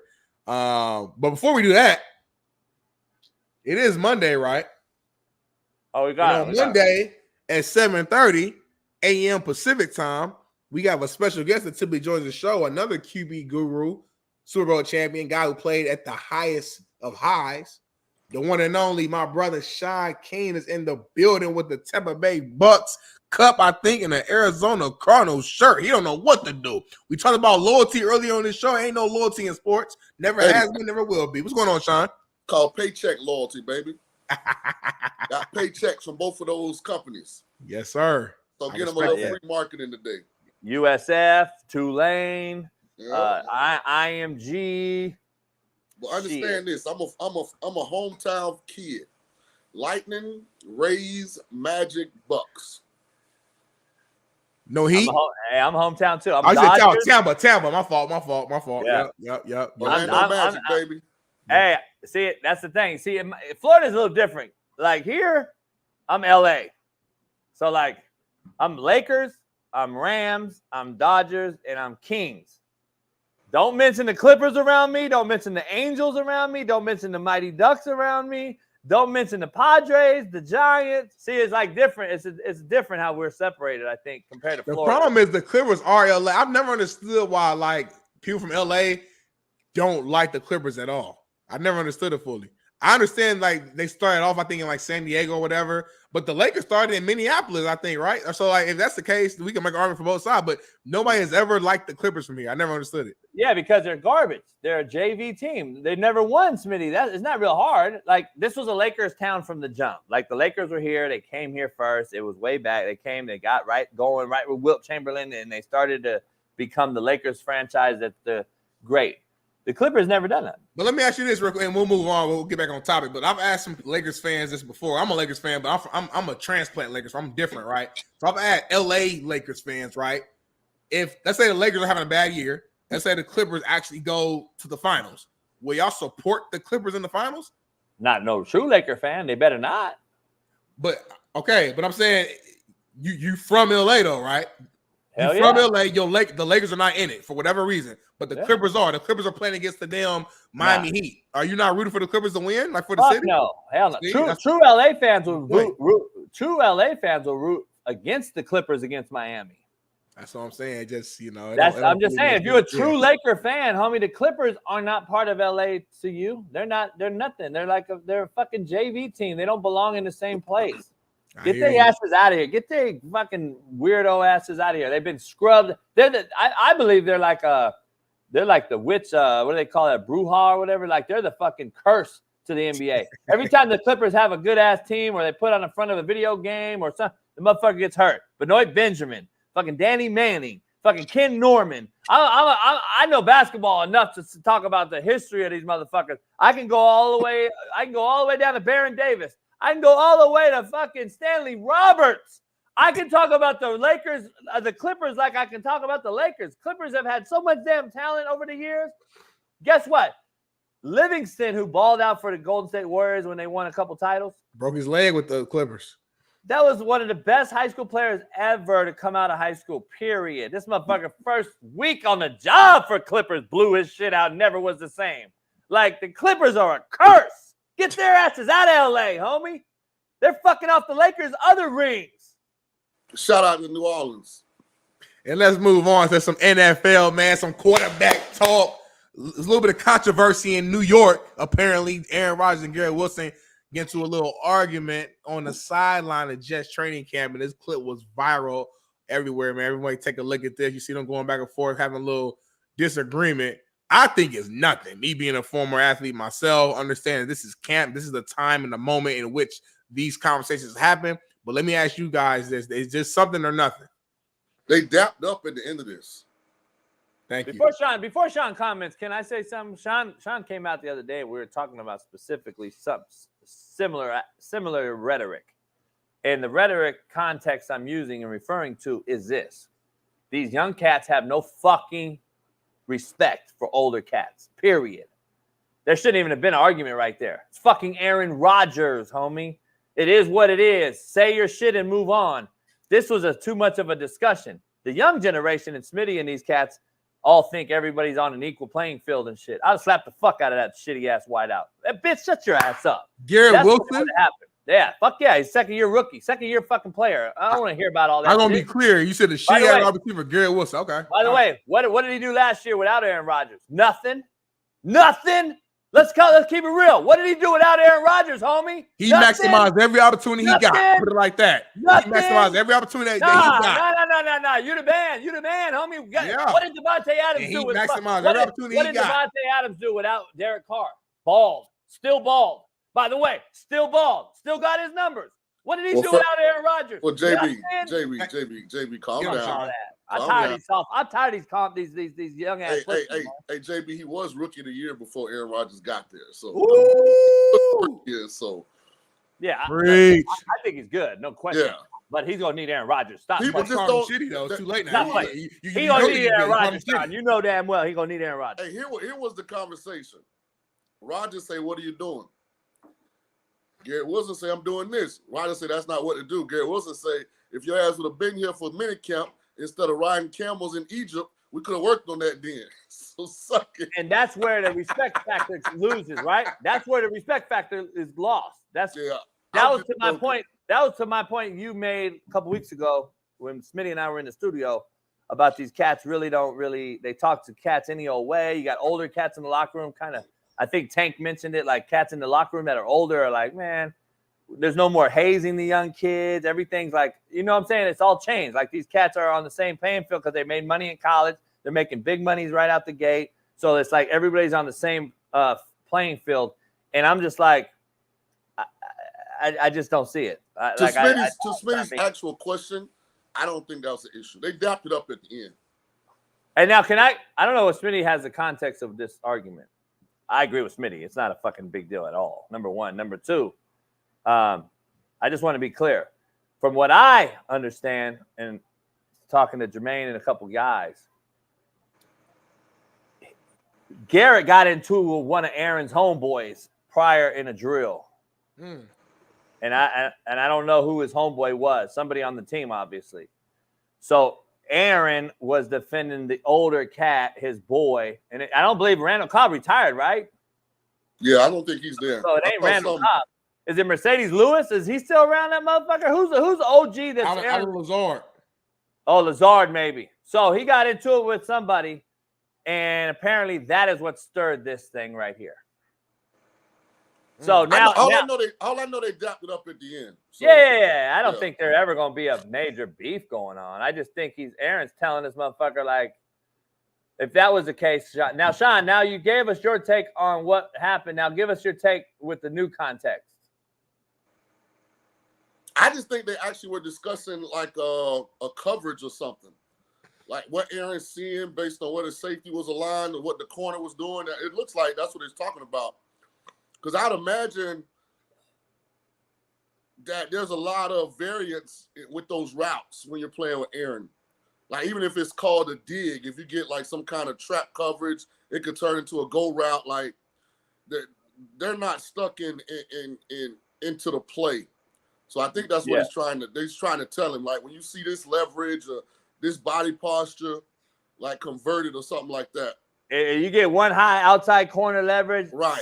Stay on the bang 8. I'm gonna Yeah. skinny it. I'm gonna throw it in there skinny. You know what I mean? Like I think there's a lot of variances, as you know. I don't think because if it was really something they were like actually like talking crazy to each other. Look at the teammates around them. Nobody's reacting. They just walking past. Look, ain't nobody even looking over there. Yeah, that was really into it, like calling each other out their names. Somebody Even over if they- there, hey, y'all chill, separated. Ain't nobody, look at that. Ain't like everybody Smitty, chilling. even if they did almost come to blows, I'd rather see that. Like I would think that would be better. Shit, like this ain't nothing, man. Even if they were coming to blows, it would be nothing. How many fights have we had where we end up being better for it as a football team, Shaun? Yeah, like, a lot of them. I just this think a ain't lot of nothing, man. non-football guys will see Yeah, this this ain't clip nothing. and they'll make it big online because they just don't understand. That's why I looked at this. I'm like, come on, y'all. I'm like, hey, these tweets be so misleading. You got to watch it for yourself and get your own answer. And they shook hands at the end to Shaun's point. So, but moving on, man, to another NFL topic.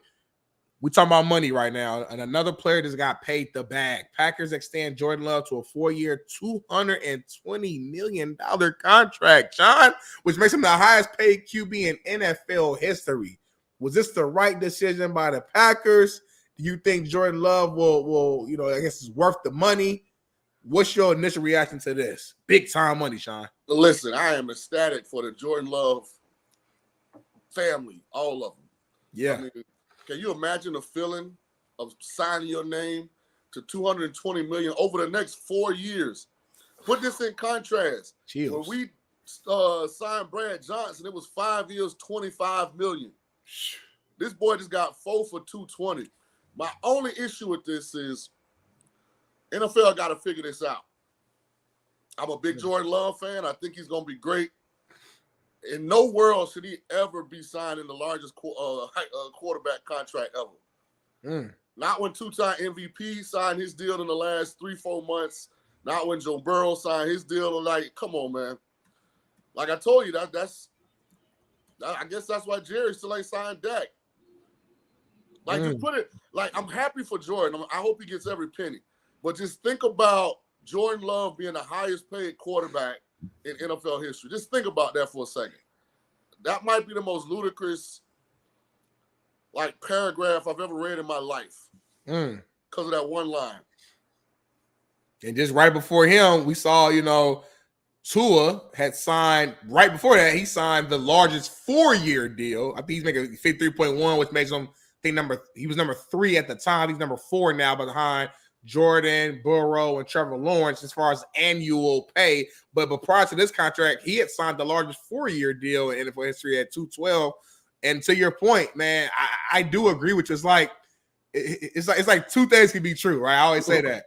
I'm happy that Jordan Love is getting paid. I'm happy Tua is getting paid. I'm happy all these players are getting paid because at the end of the day, that's the main thing, in my opinion. NFL stands for not for long. You need to maximize your payment, change the lives of your family, and keep it pushing, right? But at the same time, it's like these guys are getting paid because of the position they play and not the production they put on the field. It's like, okay, I could be an okay quarterback, and because the market is so slim for good quarterbacks, and because this organization knows that I am better with Tua than I am without him, or I'm better with Jordan Love than I am without him, and there are no really other better options out there, and knowing that other teams would pay him this money as well, you kind of feel like, these teams are kind of handcuffed and they have no choice but to pay these guys the top of the market fee, because if they don't, another team will. And I don't know what the solution is, because if you try to lowball them, they'll just sit out. They'll miss, and then they'll get traded or whatever, and another team will. Unless all the owners can come together, and I don't think this is legal, but unless all the owners come together and say, hey, we're changing the market together. We're all agreeing that we're not paying quarterbacks this amount of money. Unless that happens, I don't see how this can change, JB. And I don't have a problem with them paying quarterbacks this amount of money. It's the fact that it doesn't matter who the quarterback is. Right.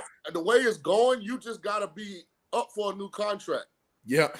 You don't even have to be like one of the top guys. Your contract just got to be up.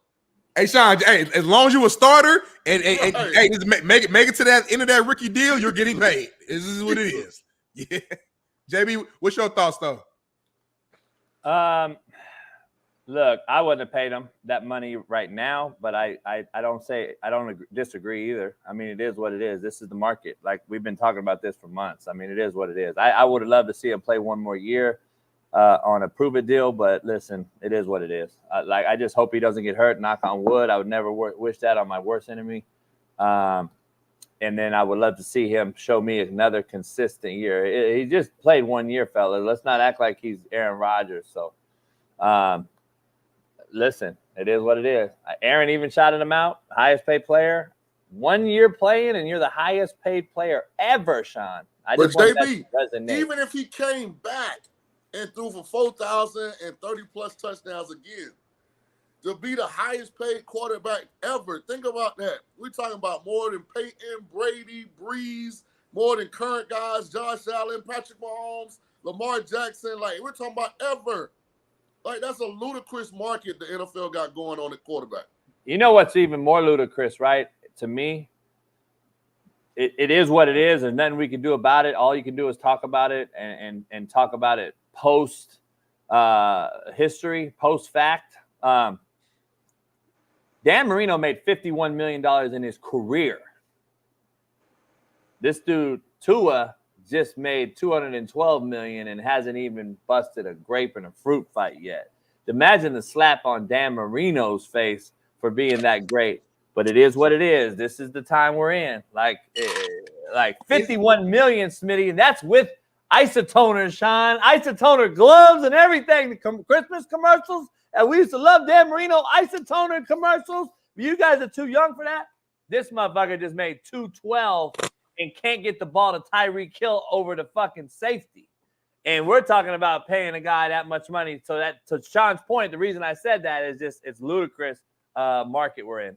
I guess my thing is, though, but is it really a slap in the face to the OGs? At the end of the day, the money at the time, the money that Dan Marino was making was crazy at that time. That was the bag at that time. With inflation, I mean, you get a bag of chips for 25 cents. When you put everything into it, he was making crazy money at that time. This money wasn't even an option at that time. So, you can look down, but oh my, that's not fair. Well, it just is what it, because any sport, baseball, they're making way more now. They're making Ohtani signed for $500 million, I think. Then, if I'm not mistaken, $500 million. So, I mean, every sport they're making more money. Hey, when did chips get so expensive? Man, I went to the grocery store the other day, and a bag of chips down to $5. I was like, what the for the real big bag? They used to be $2.50 or something. Big bag. That ain't $5-6. $5. I was like, God. Hey, Smitty, to your question though, two things can be true. They could still feel that as a slap in their face. Why not? Why can't they? I mean, Tua arguably will never be on Dan Marino's level. I think all three of us could argue that right now. Yes, sir. So he could feel slighted, right? He has the right. But I guess. I'm not saying it's right. I'm just saying he can feel slighted. Sure, you can feel whatever your emotions are your emotions, right? I just feel like saying I feel slighted, that word in particular, to me is a word to where like you feel like you were done wrong, like somebody did something wrong against you.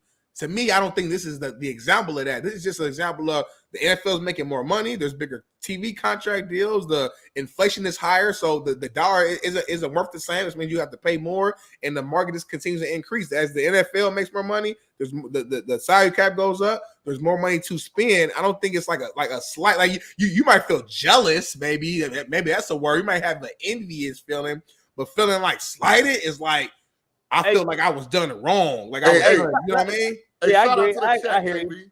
I hear you. Hey, Shaun. No chips, you're right. Them bags half empty too. The price still went up. Half air, ain't it?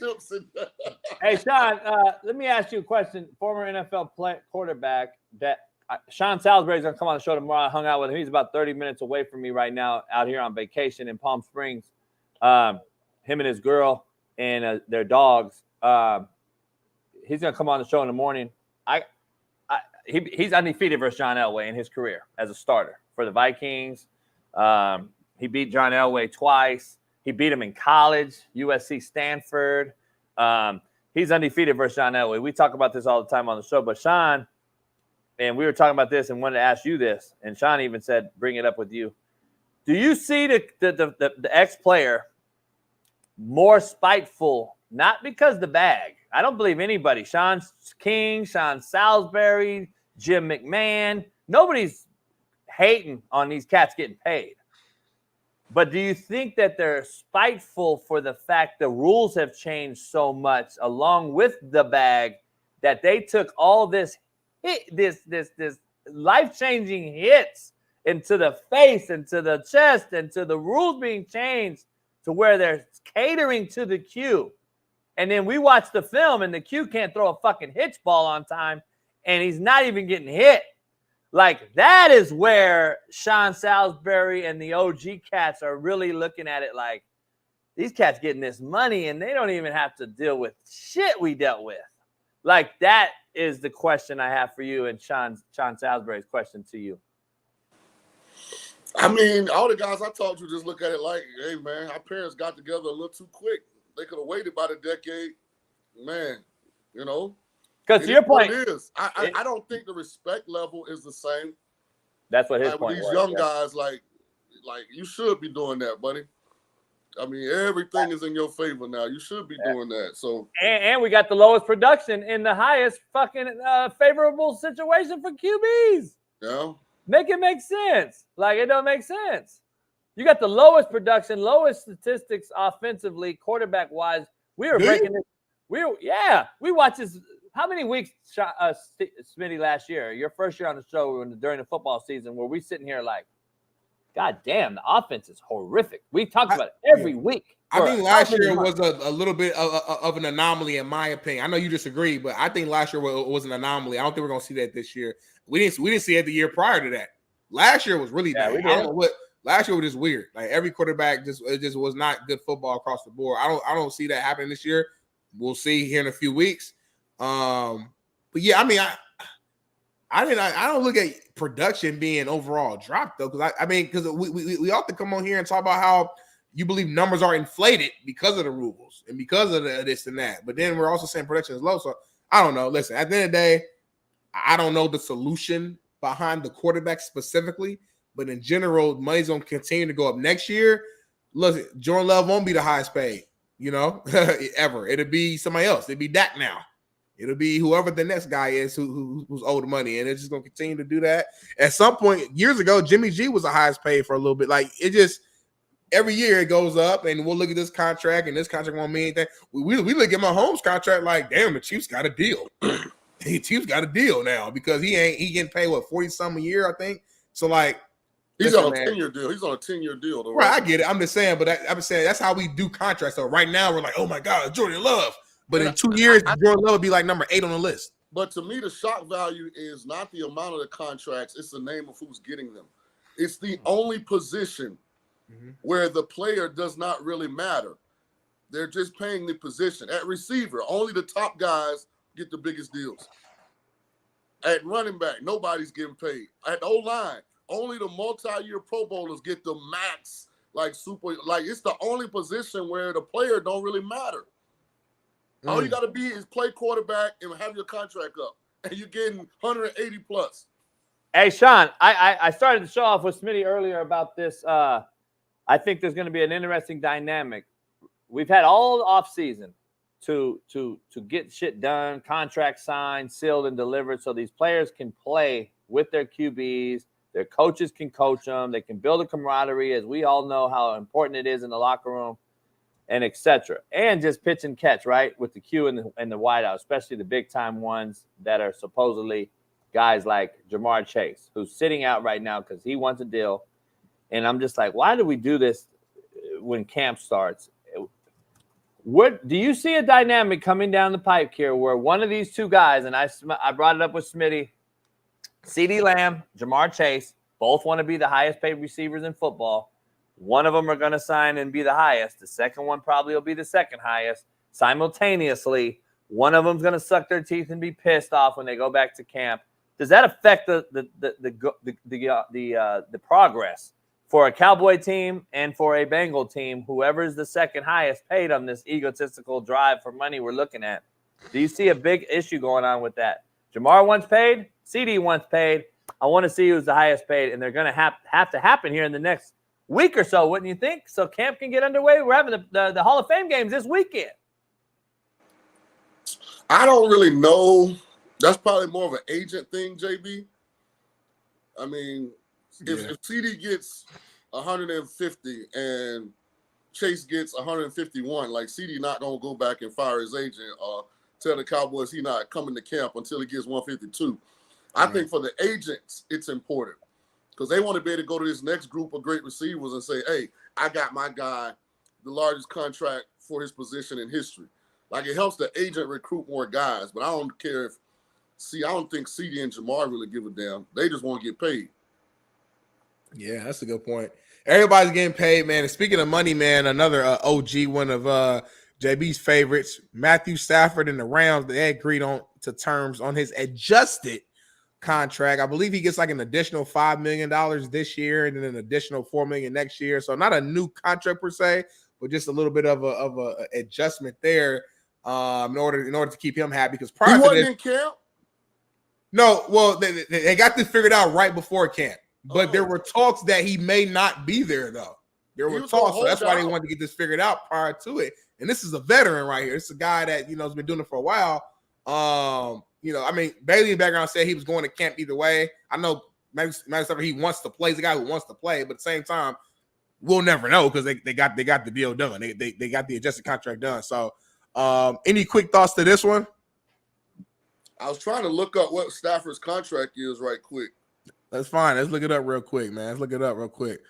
It says he received a long-awaited adjustment to his contract. So, obviously it must be something, that he's been in talks for a while.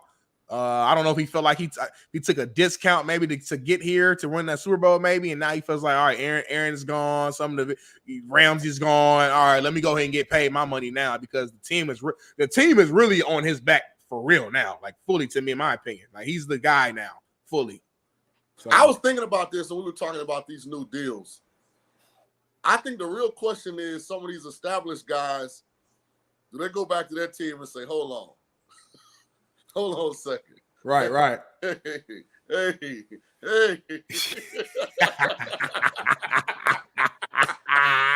Hey, knock on that door. Like, hey, McVay, I don't want to bother you, but you saw Jordan Love contract, right? The $35 million don't look so good no more, buddy. You see what two in them getting paid? Two in them. That's a good point, Shaun. That's a good point, man. JB, I know you probably you think Matthew Stafford is what the first or second best ball spinner in the game right now. So he's a top 5 quarterback right now. Absolutely, Stafford a baller. Yeah, he is for sure. So, and I'm expecting him to have a big year as well. So we shall see.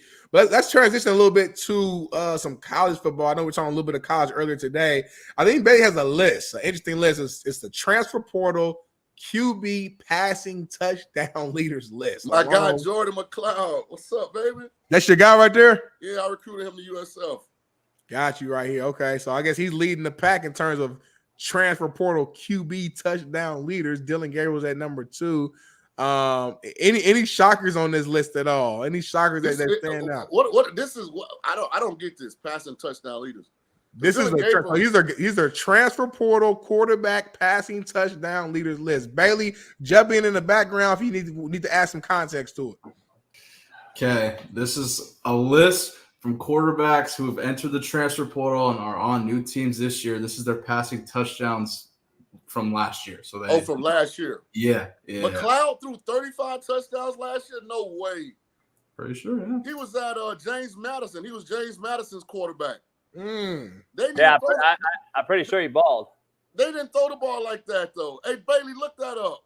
McLeod ain't throw no damn 35 touchdowns last year. Nah, they threw the ball. James Madison threw the ball. Ain't no way.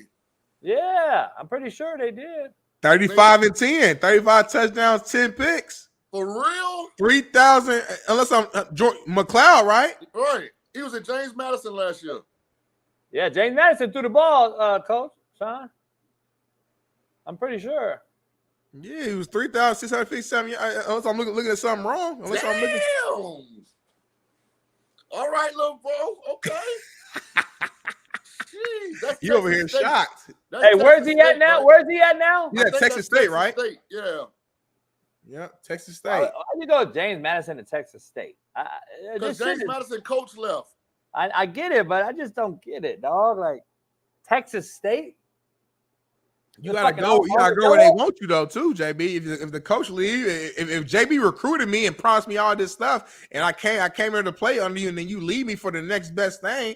Well, I don't know this next coach to say I'm gonna go somewhere that where they want me, and I got the same opportunity to go out there and play and ball out. Why you don't just stay there where they wanted you?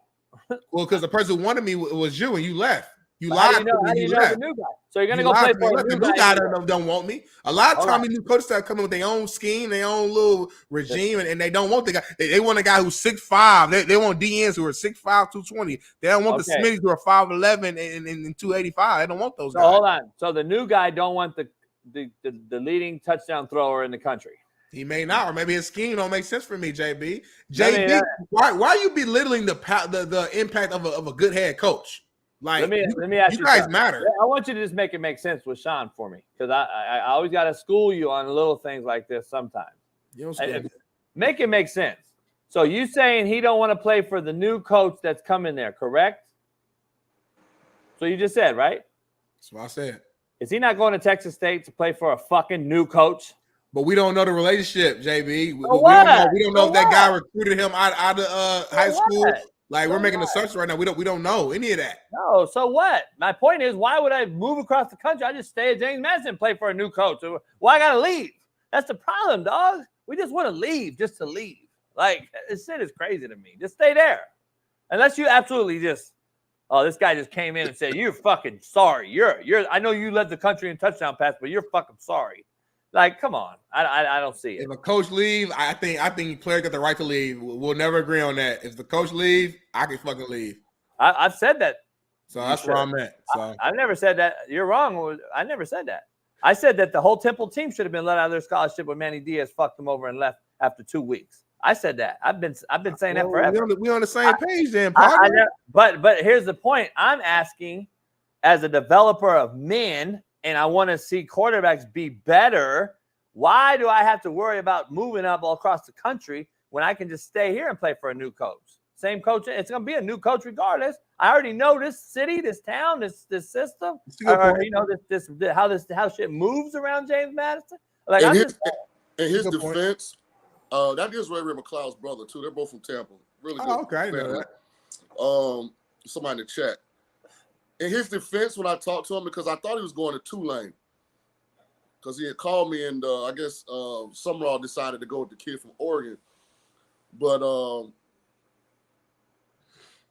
lost my train of thought. I forgot what I was about to say. No, you're saying that. Yeah, he left. He told me he left James Madison because all the players left, because they were really good last year.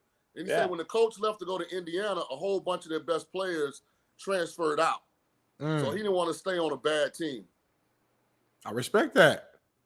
I want to win. So we shall see how these guys who transfer, how they perform at their new universities, their new schools, new sets of new offensive coordinators.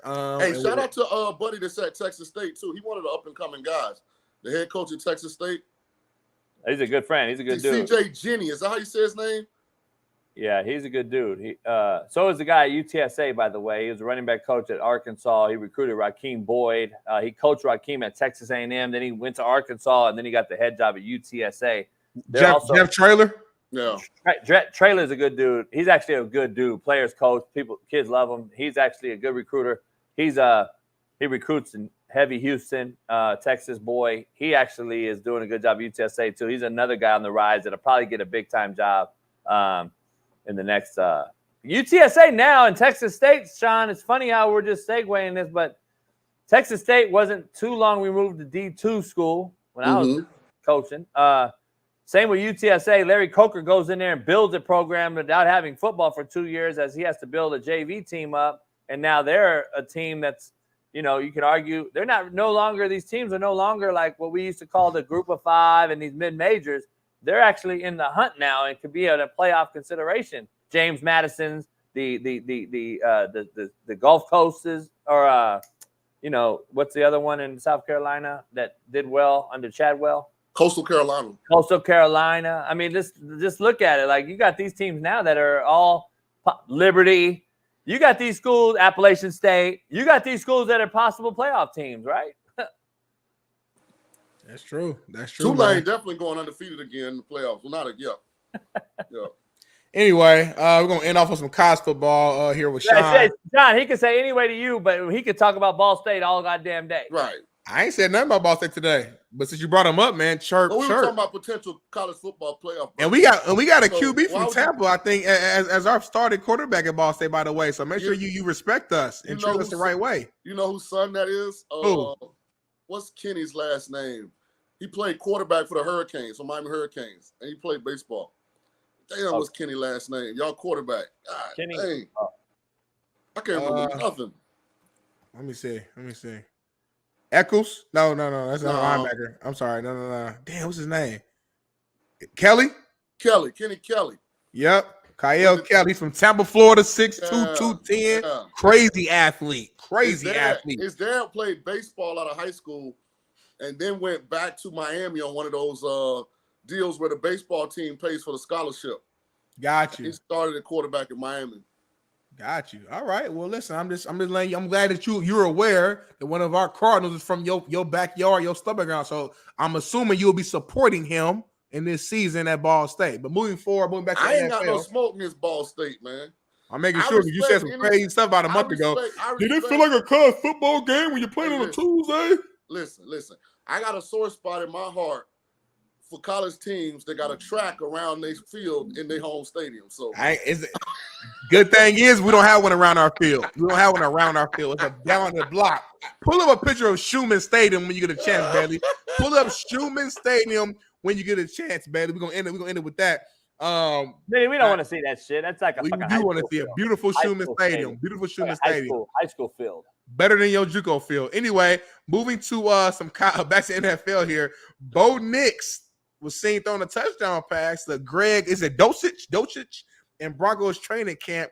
So now everybody's hyped about Bo Nix. Got to ask you guys a question. Will Bo Nix start for the Broncos week 1?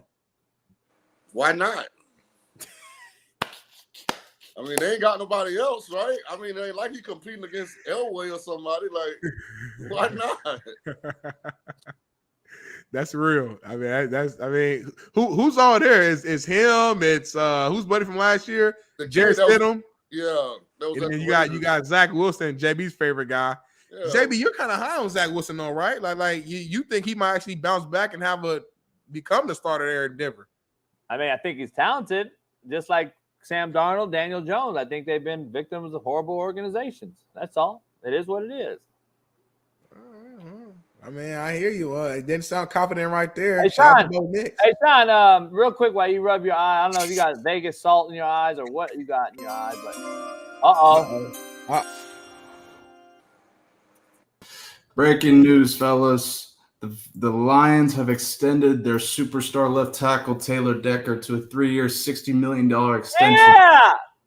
I want to see some linemen that get this back. Fuck all these quarterbacks and these prima donna wideouts. Let's get an lineman paid. The Hogs. Hey, man. So hold on, Shaun. Let me make sure we're correct. Let me make sure we got some. Are we correct here? So you're going to sign Penny Sewell and this cat now, right? Yep. Yeah. Not too many organizations sign 2 bookend tackles this big money. Shout out to Detroit and MCDC for taking care of Jared Goff's front and backside. No Diddy. Shout out to the health of the league, man. Right. More than anything. That's 20 a year, man. That's like, God. You know why? Because they doing all these Amazon. You got to watch a game on Amazon. You got to have Paramount. You got to have Apple TV. You got to have YouTube TV. You got to have Hulu. You got to have Fire Stick. You got to have cable. You got to have fucking Xfinity. You got to have all. If you want to watch every game this season, you need like 10 different accounts. Hey, message to the NFL. I don't even attempt to watch them games that y'all be streaming. So I don't know what y'all viewership look like, but I'm not in the masses. I'm not adding Apple. Shout out to the linemen. Shout out to the big boys. NFL game. I can kick rocks with that. Shout out to the big boys getting paid, man. Shout out to them. The Hogs and the Dogs. You gotta love both of them. Are you one of those guys that buys all of those platforms? Who, me or JB? JB has YouTube TV, so he has 9 TVs at his house.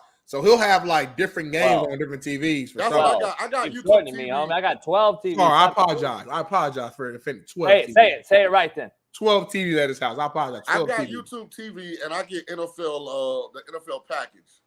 But that's it. Anything that don't come on that package don't get watched. I got NFL Red Zone, and then I got I already got Amazon, but I got Amazon just for like other TV shows I be watching. So Like, I need to get rid of Amazon because the Thursday night games are the worst football games I've ever seen in my life. Terrible. They've never figured it out.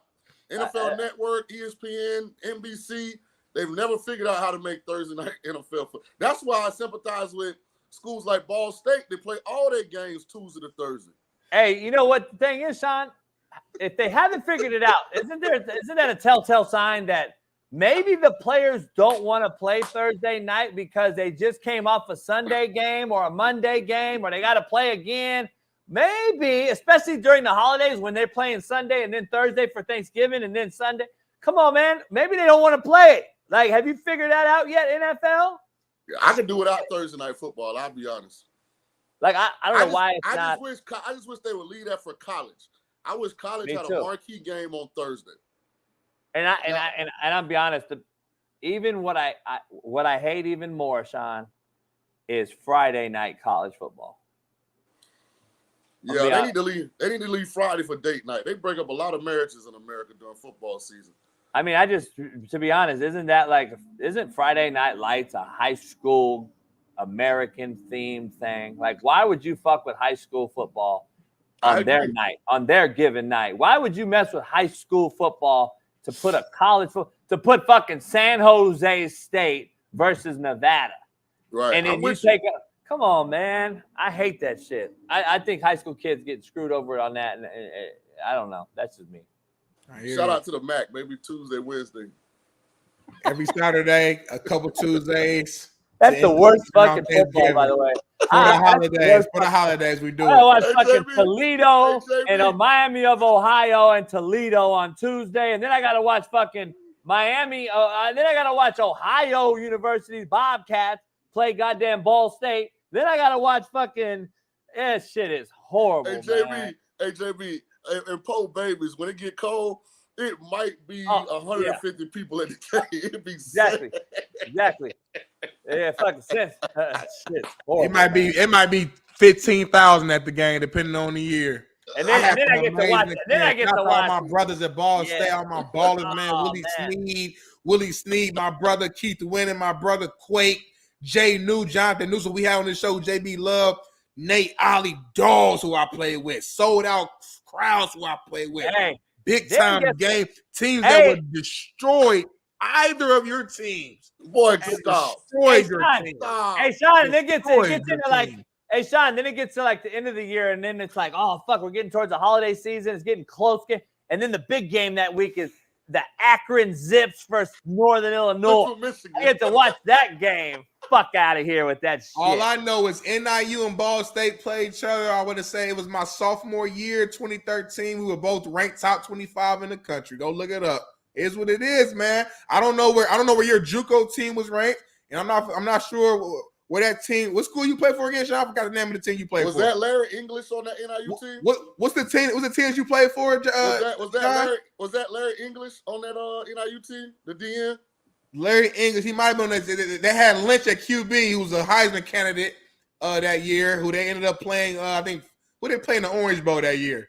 They got mollywopped. No, they didn't. It was like 21-9. There wasn't no mollywop. It was like 21-9. Look at you. Look. They use words like mollywop to fit their argument to try to defend, but I'm gonna use facts. Do your homework, do your research. I haven't heard your team in years. Shaun, man, we just beat SC and Caleb. What have y'all done in years? I ain't done nothing in years. We just beat SC and Caleb. Irrelevant, Shaun. Your squad is irrelevant. Come on, man. Don't do us like that, man.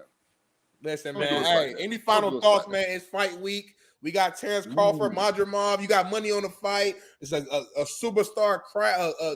Card. I'm hearing word on the street is your boys might be at the fight, TBD, but your boy JB and Big Smitty, Steve Kim might all be at the fight. How far is that from y'all? How far is that from y'all? Smitty live on that motherfucker. I could do their jog there. I got to drive. Smitty lived there. I got to drive. I live amongst my people. JB moved out the hood once he got a little bit of money. I'm still with the people. By choice. It's called choices, Shaun, in life, and then there's called I gotta do.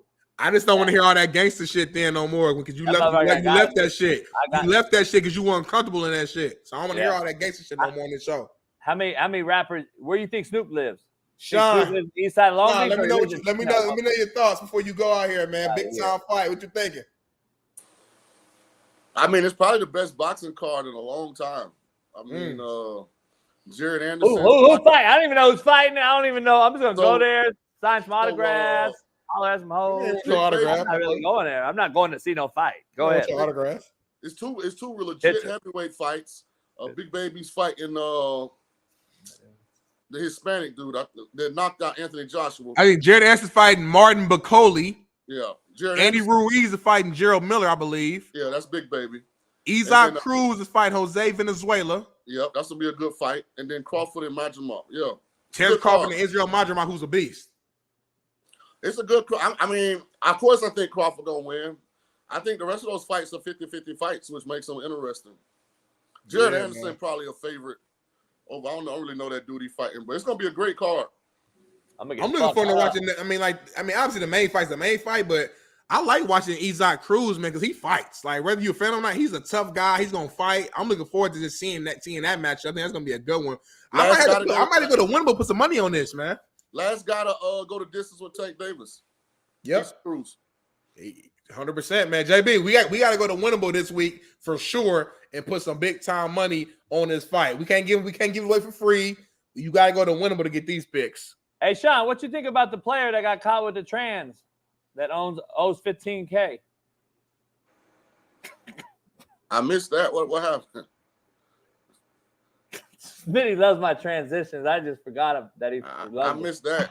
Shaun, it's like JB has like a disease almost. It's like there's something within him where he has to get something out of. Like he has to bring up some random topic that could potentially get us removed from YouTube or not to not get monetized. It's like there's something in him. It's like a badass kid who just gotta go steal that bag of chips. They gotta go. We had a beautiful interview. Football, college football, boxing, great answers, analytical. We get to the very end before Shaun goes. And this motherfucker said, oh yeah, by the way, Shaun, what do you think about the athlete who got caught with the trans? What the hell is going on here? Shaun didn't know about it. It's news. I didn't know what he was talking about. It's not news. It's big news. Hey, after what they did at the Olympics opening ceremony with reenacting the Last Supper, like nothing surprises me in this world no more. Thank you. A bunch of just weirdos. This is unbelievable. The disrespect, huh? Like who thought that was a good idea? That's what I'm saying. What does that have to do with Olympics or sports, Shaun? What? Right. What? Nothing. It just makes no sense. Hey, Bailey, what is the guy's name, though, that did get cracked? I think Bailey doesn't want to show it because I believe, Smitty, he's a Seahawk. I have no issue with talking about it. This is not news, though. Seahawks rookie D tackle Byron Murphy is reportedly being accused of, how do I say this? Not paying a plans fucking, I don't even know what it is. A made-up human not paying $15,000 and now it's paying up on social media. There you have it. What do you owe $15,000 for? Because I guess he was like saying he was gonna fly it out or something like along those lines. So like I don't know. I'm straight up. I don't know what to call it or whatever, but you get what I'm saying. So. You can't find the right pronoun, baby. I don't do all that. Hey, I love it, baby. It's called made up human, homie. We got the names. We know what to say. We got the words. Hey, Bailey gets it. Like that's it. What it is. He paid a made up human 15 racks. He didn't pay her. She chased him out to the thing, just like old boy for the Eagles. And now you got. And this cat's about to get married, Bailey. If I'm not mistaken. And that's where it's the issue is because he last month just got engaged. Yes, Smitty over there quiet drinking, but he about to get married, Smitty, to his a real wife, real female, female. Is it confirmed or just alleged? It's alleged. It's not confirmed. Who knows? It's social media speculation. Hey, Who Shaun, knows? the lawyer came out and said it's a money grab. Yeah, you can't, man, you can't deal with nothing on in the news. And you know what else? You gotta fact check everything. Hey, you know what else too? You can't be shocked if it's true. Now with these weirdo kids. Shaun, we appreciate you, man, on the beautiful Monday. Pray you have All an right, amazing rest of your day. Yep, And see y'all Friday. We'll see you Friday. We'll see you Hey, Friday. man, shout out to the Mac, baby. Chirp, chirp, baby. Schumann Stadium. Shaun King, man, did it again. Coming up for Shaun King. We got 3,400 in here right now, man. We got big time. We got big time folks in here watching the show right now. People at Amazon, people at Fox, people at ESPN. We got people at big time brands watching us right now, trying to make a decision if they want to give us that bag or not. So shout out to y'all for all watching the show. I pray that we're doing what we're supposed to do to make sure that you see what you want to see, and you get what you want to get, man. But let me check in with the chat, man. And we've been going nonstop, back to back to back, and I haven't talked to the chat since hour one. What's going on with the chat? How y'all feeling right now? What's on your mind? What questions do you have? I'm only talking to members only right now.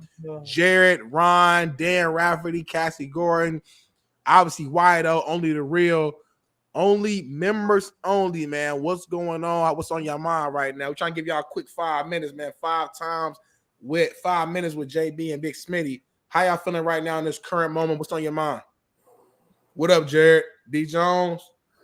We take some calls. You want to take calls for 5 minutes? Take calls. Drop the link. Take five. Drop the link right now, but let's do it. 5 phone calls in 5 minutes. There we go. Drop the link. Members only. There we go. We'll take 5 callers in 5 minutes. Each caller gets 1 minute with Big Smitty and me. Hey, Smitty, real quick, shout out to my boy Sark, good friend of mine, Steve Sarkeesian. Him and his wife filed for joint divorce. Over the weekend, they filed for divorce. Why you say shout out though? Why you? Just shout out. Just tell you that this is the business they're in, man. This is both of them agreed that she couldn't get what she wanted from him personally. He couldn't give it to her personally because of the job and what it entails. And again, money don't mean shit, homie. Damn. That's why I just and Sark's probably gonna sign a big contract next. But you know, it is what it is. Shout out for everybody. Shout out to Spoelstra too, who kind of went broke, got divorced, had to pay $100 million, and then Pat Riley for making the deal of the century by giving him that $100 million after the divorce, so he didn't have to pay her shit. Fucking broads. Anyway, we hate women. The link has been in the chat. We are waiting for members to call in so we can talk to them.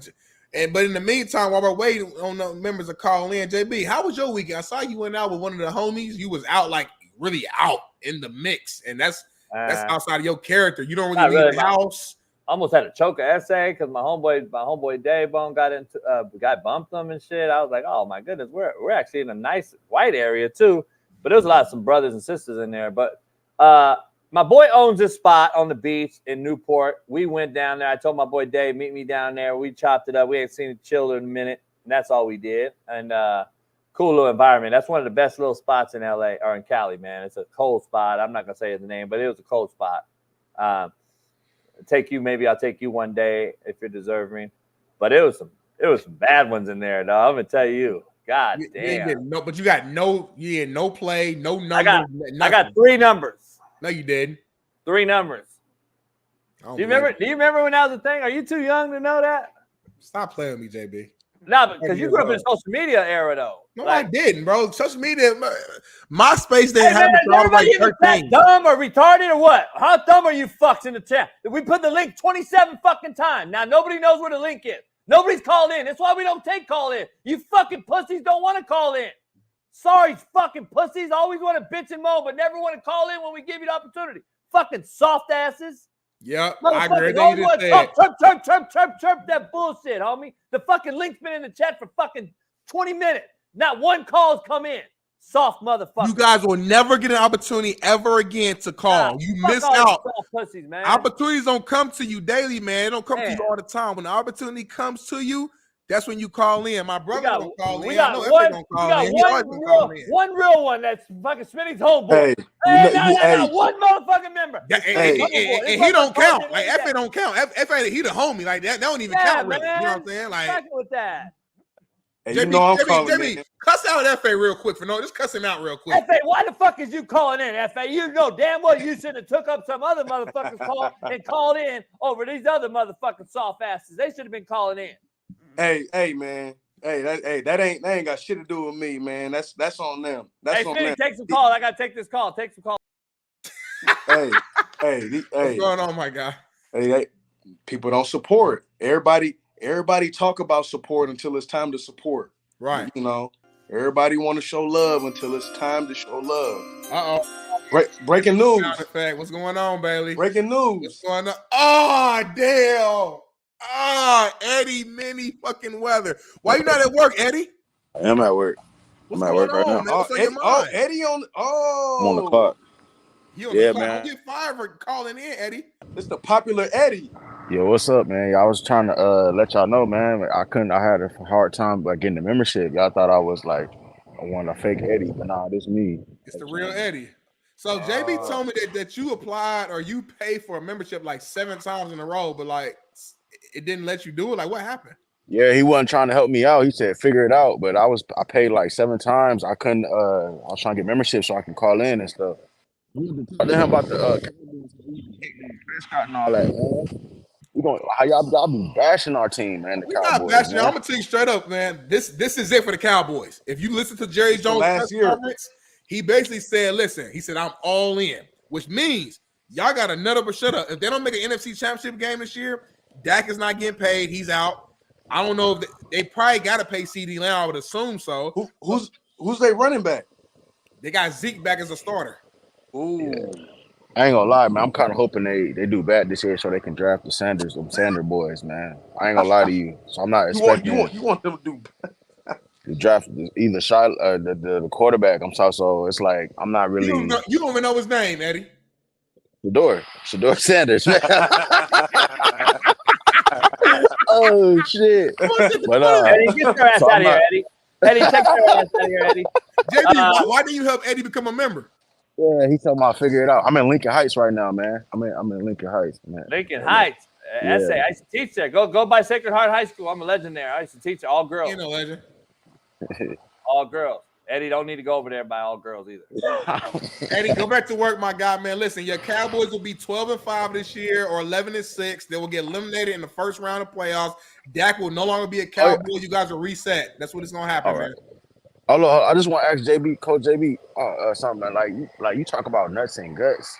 This man broke his fucking ankle and came back and did his thing the next following year, and then had MVP numbers. Who's that? You can't name me another quarterback that's like that, man. Like that's all I gotta say. What did he do? He broke his ankle, life-threatening injury, like career-ending injury. Come back and do his thing the next following year, and then look. Life-threatening. Come on.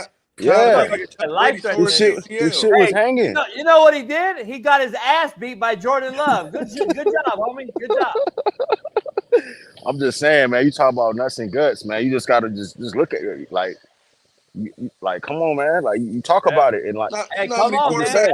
Hey, Eddie, take off them glasses. Take off them goggles, motherfucker. Take off them Homer goggles. Now you can see the light. Dak Prescott is shitty. Come on, man. All right, Eddie. Cooper Rush might be the best quarterback in that room. He is. Joe Accord, Weatherman of the Year. What's happening, What's Joe? the weather, Joe? What's the weather? Joe say, no, Joe. What's the weather right now? Well, I want to know why you think I put salt on my fucking chicken. You're white. You're white. You're white. I'm not. I'm a bland white, but I grew up in the South, I guess. But anyway, the weather is perfect in Oklahoma. Hope everybody enjoyed the movie Twisters. I had a little role in it. It's hot. It's humid as hell over there, ain't it? I already know it's. Hey, Sam Darnold, go ahead. Give me your. God damn it, JB. Okay, here's my deal on Sam Darnold. He's starting to warm up on me. My thing is, no Diddy. I think I'm gonna give him 10 games. Say that shit. 10? I'm gonna give him 10 games. And if 10 he does games for better what? than Daniel Jones, then that sorry some bitch is gonna have a big apology on this show. Who? JB. Talking about JB. Okay, we'll see. All right, Joe. Hey, real quick, JB, real quick. The Sam Darnold deal. Do you think that if he has a good season, they just keep letting him play? Or do you think that JJ gets put in there? Hell yeah, they got fucking Purdy doing it. Why not? Okay. All right. All right, Joe. Joe. We appreciate you, Joe. Partly cloudy. Hey, bring in who we got? Hot State Tate in here smoking a gun. We got a wake and bake. What's going on? How y'all doing? He high as hell right now. What you got going on? Nah, we just smoking. How y'all doing? Quick question. Yeah. Just thoughts on a rookie of the year in the offense and defense in the NFL. Who y'all got?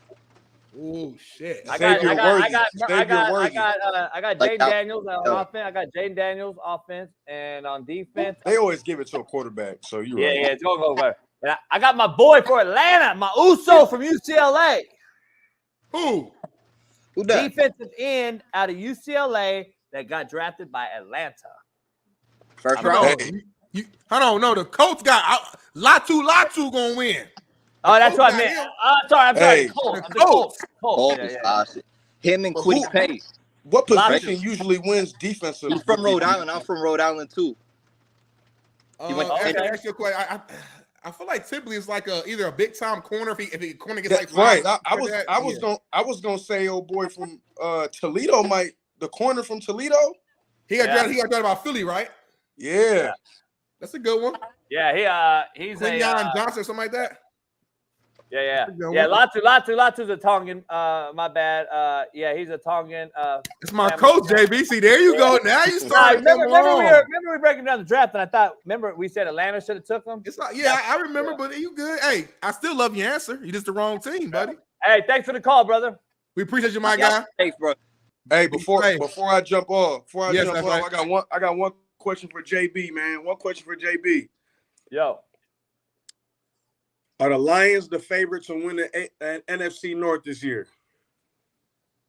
I would say probably right now. I want to see the line because I'm sure the Packers and them are probably dead even. I would think. I don't know. Really? I bet you if we look at the line right now, I bet you it's very close. What's the line? Super close. Bailey, can we find the line? You got to go with the Lions. Though. They were a play away from going to the Super Bowl last year. I mean, if Reynolds, who we played against in college FA, if he doesn't drop a couple of those passes, they more than likely beat the Niners to go to the Super Bowl. So I think you got to put Lions number one. But Packers are coming. They are right there. They get the young wideout group. Jordan Love just got paid, so they're right around the corner. Okay, Lions are plus 140 to win the division. And what's the Packers? Plus 200. So it's like, oh yeah, it's close. It's close. What the hell get from the? I don't know what the hell we gonna get from the Vikings. Yeah. So, and then the Bears. You know, it's I don't know about Caleb Williams. So we'll see. I actually think he'll be good, but you can't. I mean, it's a rookie though, so I don't think they're gonna win the division. Shout out to Joe Accord for the $49.99, man, for looking out for the show. Appreciate you, Joe Accord. And FA, man, hey, you got practice coming up in a couple hours. Man, the kids just got done lifting. You know what I'm saying, and later we got a little OTA. I keep these motherfuckers working, man. We got a lot of work to do. Got a lot of work to do. You might have talked to his high school team before the season started and get them ready. Yeah, I might need JB to cuss their ass out. You know, and their parents, get everybody right in the whole community. Don't have no administrators or anything in there. I get motherfuckers fired. I'll get you fired. So don't have that shit happen. I'm gonna have to move in with Smitty. That's what I'm saying. All right, FA, we're gonna take some. All right, there, FA. We appreciate you, my brother. Y'all. Bring in my guy Dendrick Cleckley in this mother. What's going on, Dendrick? I appreciate that, man.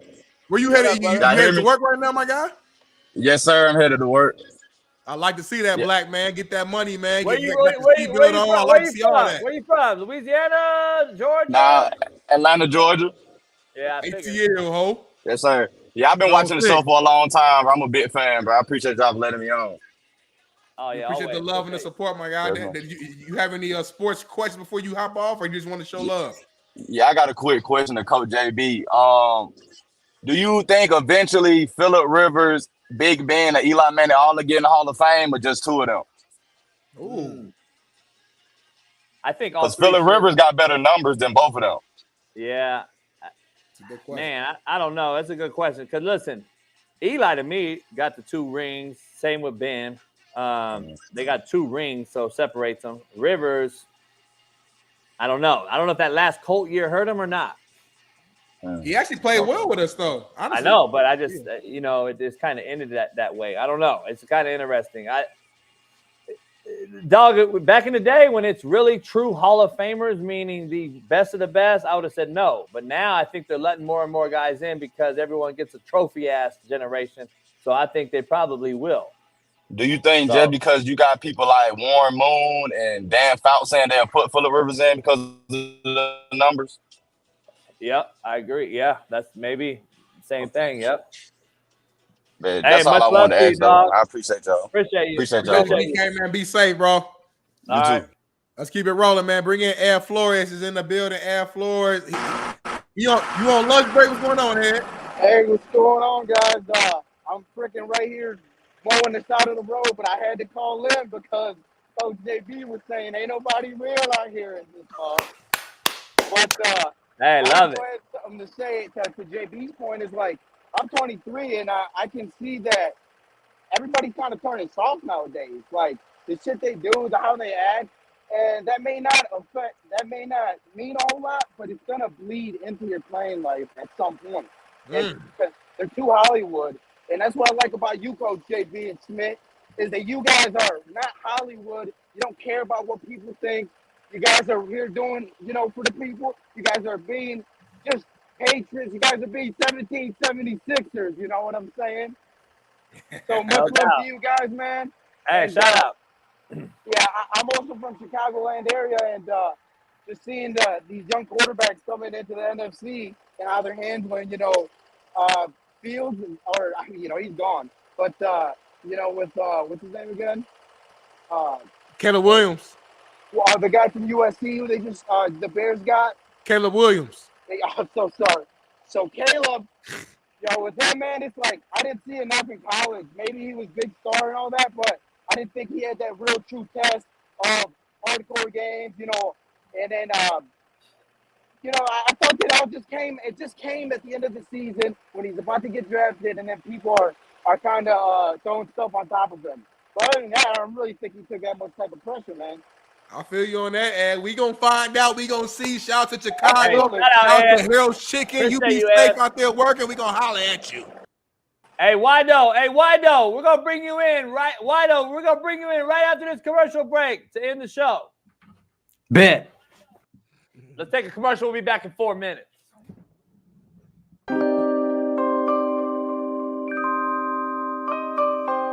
I don't know if you've seen it, but in Seattle has something going on with the judicial department. Let me check on that. So we were talking May 6th, 8:45? Yeah. That works for me. All right. Do I need to sign anything? No. I'm just out of here.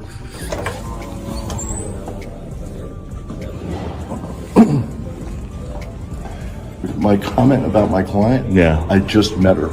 She's really nice. She's really smart. She sounds like she's got the right idea about things. I really support what she's up to, and I think it's fabulous. How about that? God, she's accused of, what is it, criminal trespass? In the first degree, yes. Is she innocent or guilty? She's innocent, of course. She's innocent, okay. Well, she's caught on video being arrested and protesting and allegedly protesting. So I'm trying to get all sides. So My client has pled not guilty. My name is Stephanie Mueller. I'm in the directory for the Washington State Bar Association.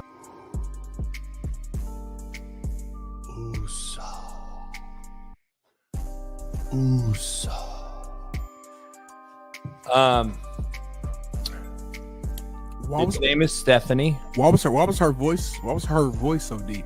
Its name is Stephanie.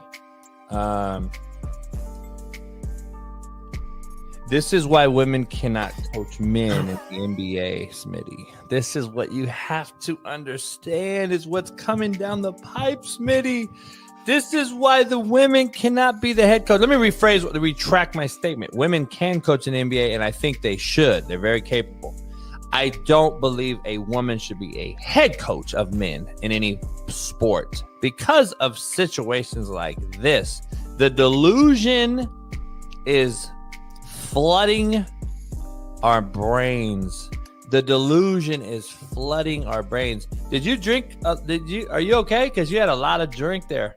The delusion is flooding our brains. Did you see that motherfucker's nipples? Motherfuckers was hard as shit. Bro got triple Z's. But look how the nipple just poking out like it's like a laser beam. It can shoot out of him. There's no way I could call that thing Stephanie. If she put her hands on you, like, what would you do? I choke the shit out of it. I'm just saying, dog. Like, imagine Smitty, real shit. Like, I've been falsely accused of things, right? I'm sure we all have. But legality wise, criminally, I've been accused falsely. Mm-hmm. And I had to say, fuck no, I ain't pleading to shit that I didn't do, which I did. And of course I won, clearly no issue. Here's the problem I have. Imagine come out of court and that motherfucker greets you as your public defender. And I'm like, what the fuck is this? Well, my name is Stephanie, and I'm here to get you off all fucking charges. Are you ready to? Are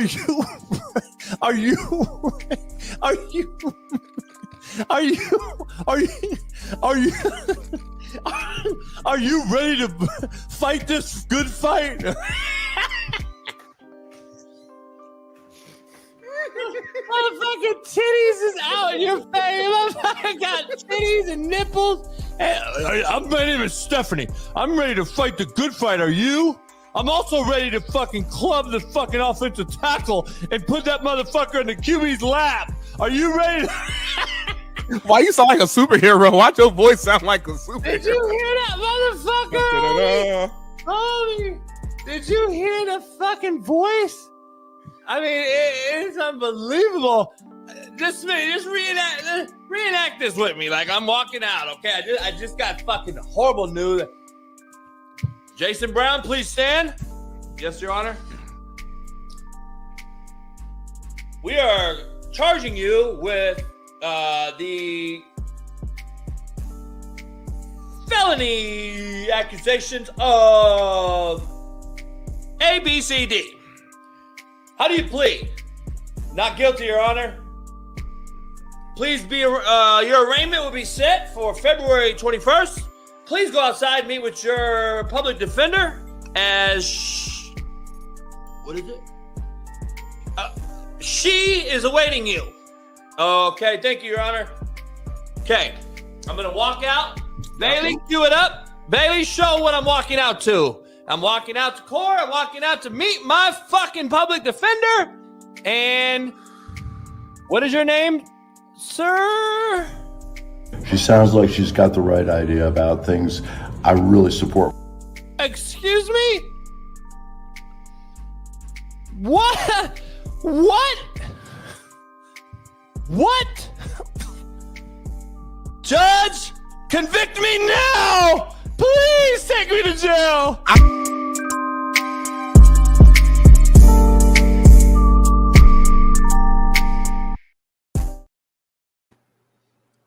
Yo, we are back.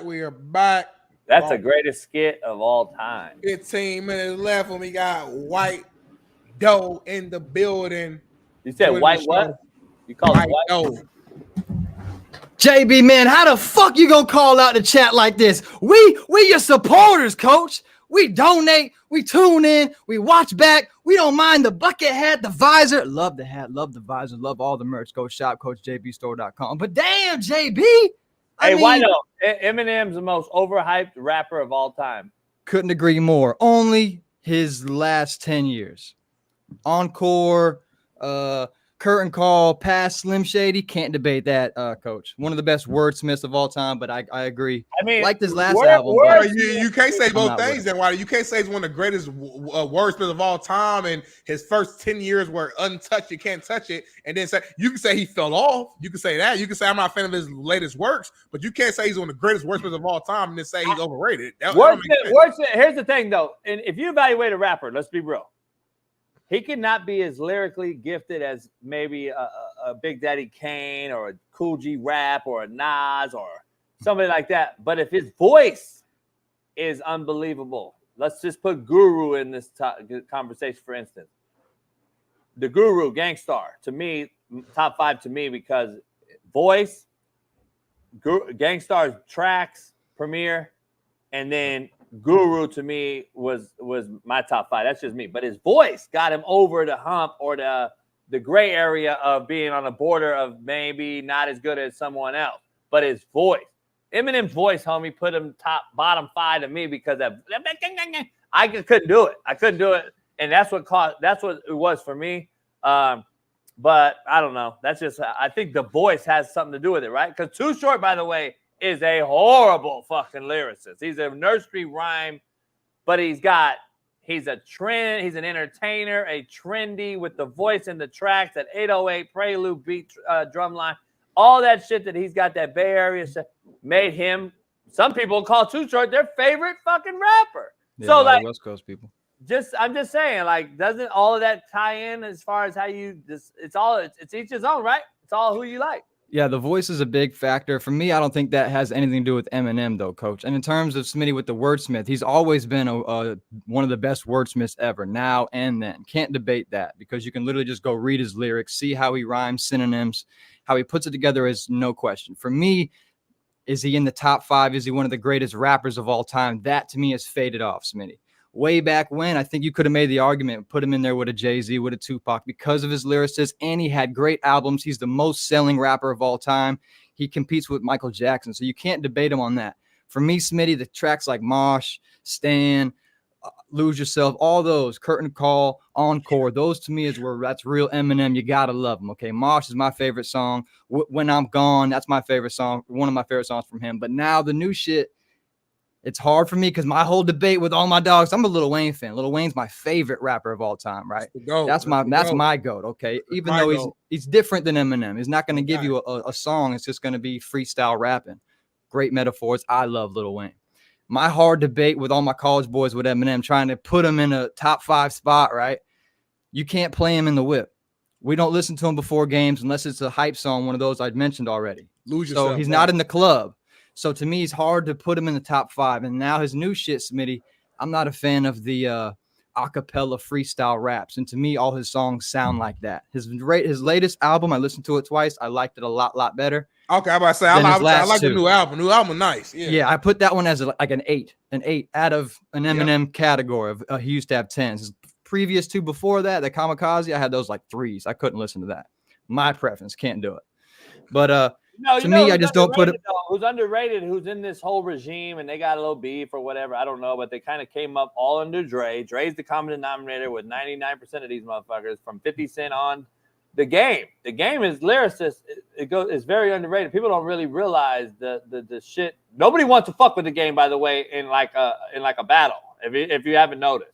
I like the game a lot, and I like Rick Ross too. And Ross should have went back at him. In the hood, like from Kendrick to even Nipsey before he died, they all say nobody wants to fuck with game as far as just a battle. Like, not only will he rap on you, but they're scared he's gonna see him in person. That's a whole different ball game. Yeah, I like game. But man, I had a whole different idea when I came through here, Coach. I was gonna snap on you. I was gonna hit your visor. Okay, I was gonna hit the laugh. I was gonna do a crazy shit. Now we went to Eminem, and everything's opinion, guys. I used to make rap music a lot. I used to be an artist. I was never a fan of myself. Right? I always critique myself as an athlete. I can always be better. Music, everything is all opinionated. It's all about who feels it, who likes it for themselves. So, all right, let's get into your wheelhouse then. While you're on, real quick, Jason Tatum, no minutes, no points, no stat line. What's up with that? Take on it. I'm not really sure, Coach. As a basketball player, if I have a team like that, full of all-stars, full of monstars, I understand you want to kind of let people get their rhythm, see different formations. But, man, I'm a fan of let everybody get in the game in some capacity, especially a Jason Tatum where you can put him in as the main scorer. He's tall. He's not going to be a liability on defense. So I'm not sure, Coach. I think they're looking at the long run. How many different 5s can we put in? What works? What doesn't work? And it's a benefit to see a star like Jason Tatum not upset. That's really cool to see for the young kids because when I was coming up, it was all right to be on the bench as long as you got the goddamn W. So I'm not mad at it, Coach. What are your opinion? Do you think LeBron is the best player on the USA team? 39 years old, Coach. He is, I guess, right now. I mean, he's the most experienced, number one. He knows the Euro game now enough to understand it, playing in it this much. Steph Curry, I think, is the guy that's just kind of waiting for the ball to bounce his way. Like, he's not really having to do much. But a lot of these games we've seen from the 92 team on, a lot of the players, you never really get to see their greatness, to Smitty's point earlier, because of the rotations, because of how great the other guys are. Any five on the court at the same time, usually for Team USA, is the most dominant out there, and the game's usually out of hand already. You don't really get to see any of these guys doing, remember, what's his name? What was his name that played with Kobe and him? Darren Williams. Darren Williams. Remember Darren Williams on that one team, that team? Yeah, the 08 team, and it was like he was a baller and shit, but like you look at him like that motherfucker you're not gonna consider him one of the GOATs of all time, and he's on that Olympic team, and you got to see him thrive. He thrived on a team that was so much more talented than him. He made it to he was. A lot of people forget that great team 08, the leading scorer was Dwayne Wade. It wasn't Kobe and them boys. So in my opinion, Coach, we need somebody, especially if we're going to win this gold and win how we used to by 30 and just dominate and be the pinnacle of basketball. We need a Kobe-esque enforcer. That guy's going to run through his old temmate Powell and say, nah, this is what we doing. We don't have that shot. We need Ant Edwards, somebody to be that, Coach. Hey, before you get out of here real quick, because I got to do one last segment. Absolutely. Shout out to Bailey. Shout out to the whole show. Shout out to the chat, man. I got love for you. I'm standing up. I was about to come in here and rap battle JB and Smitty. Smitty's on our team, though. Hey, 30 under over 30. The U.S. beats South Sudan this time around. Over 30 is a big number, but I'd say probably over 20. I say under. Yeah, I think like This is hard, Coach. JB and Smitty, you can probably test. I don't know about football. I mean, I played football 1 year in high school. I'm a huge fan, but football, you can't really go play rec football like you can basketball. Right. As a basketball player, I was never a fan of when we had 5 great players, the 5 best players in the gym, and they picked me up. I didn't like that. I wanted to be on the team with 4 okay guys, maybe 3, because they never played right. So to me, that South Sudan game, Coach, you got caught. Every other team has been practicing, getting ready. Those guys are on a phenomenal run. They don't even have an indoor basketball court in that country. So to see what they do, that's amazing. But this game, I don't think they'll hang to that extent. Yeah. Plus USA, they've been hearing all the stuff, all the rumors, and they already played against them, so they kind of know their game, what they need to do. Yeah. I don't know if the guy, the G League player of the year, if he's gonna have the same exact game as he did. Like a lot of things have to go right for them to be in that game, and they still lost. So I don't see it. Isn't that my point? American sports are down. Last thing I'll say, Coach, is do you think on that point, is money the root of it all? Does money make us soft? It's a huge motivator, but last week we had a huge UFC card. The guys hyped up Dana to bump the bonuses from $50K to $100K, and he was pissed. 7 straight decisions after Patty's first round finish. What are you going to do? They had an incentive for more money. You could have put it out there on the line. I think they played it safe, Coach. What are we going to do? My point, though. That's that card, though. I'm sorry. UFC $100 grand. I'm with you, Smitty. But all those guys were talking all that shit. Yeah, Copping, all them dudes. Come on, man. You got the point, though. Like back in the day, a team struggled like America did with South Sudan. An absolute nobody. Nobody knew who they were. Blah blah blah. Game down the wire. You would think this team would blow you out by 50. They're gonna blow them out. I just don't know if it's 50 because JB. I saw a stat that showed that there's like 60-something NBA players in this Olympics outside of Team USA, and back in the 10 of them are in Canada. 5 of them. So I'm saying like the competition has to matter at some point too. Like, but 10 of them are in Canada. 10 of them are in Canada. 15 are in the United States. That's 25 of the 60, dog. On no. I'm saying not counting US Team USA. It's 60 something not counting Team USA. So I'm saying compared to 5 when the Dream Team was there, that matters. Point blank period. That just matters. There's more competition. Well, it also matters why we did it. It also matters to your youngsters out there that don't know why we put the best in there. Because the other countries were talking that shit by beating up on our college amateurs. Yeah. And then we said, oh, you want to talk that shit, homie? All right. Then we'll send our fucking best over there, which we're trying to stall y'all out. We're trying to stall you out and not really have to fuck you up. Stall them out, Debo. But that's what the problem was. Then they did that. And now, you know what I'm saying? Now all of a sudden it's caught up. That's the thing I don't have. Why though? Shout out to you, man, coming on. We'll have to do it again this week. All love. Smitty got off early. Next time you're gonna get the rap battle. The chat wanted to see it. I have. we gotta do that this week. We'll do it this bring week. you back. Maybe come on Friday. Do a freestyle Friday, man. I love that. All love. All love. All Chat. right, JB, Smitty, Bailey. Let's get it. Yes, sir. Hey, real quick to end the show, we're gonna do something new. Could be a new segment. I don't know. Bailey, come on in. What? Young Bailey? Hey, Bailey, real quick. I'm going to exit the show for about 2 minutes, and I think we need to have a straight up. I'm going to put you all on the clock. Bailey gets 1 minute. Smitty gets 1 minute, and Bailey has something to get off his chest. He wants to debate why Will Levis and the Titans are going to be better than AR5 and the Colts. You each get 1 minute. Bailey, you go first. You get 1 minute. Smitty will get 1 minute, and I'm going to pop in in each minute to let you know that 1 minute has gone by. Ready, Bailey? Okay, we gotta fix this. All right, for context, this is a debate Darnell and I have had in the our text group chat for quite some time now.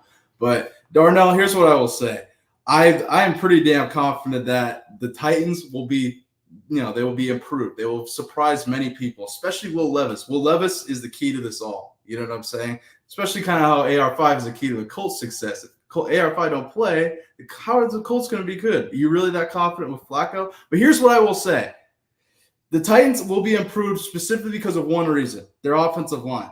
They've been struggling. I mean, they've had Derrick Henry for years, but if Derrick Henry ain't, having success, it's because of that offensive line. The Titans brought in Bill Callahan, the son of Brian Callahan, who's the head coach. He's been developing J.C. Latham and a bunch of these other products here, and they will be improved in the offensive line.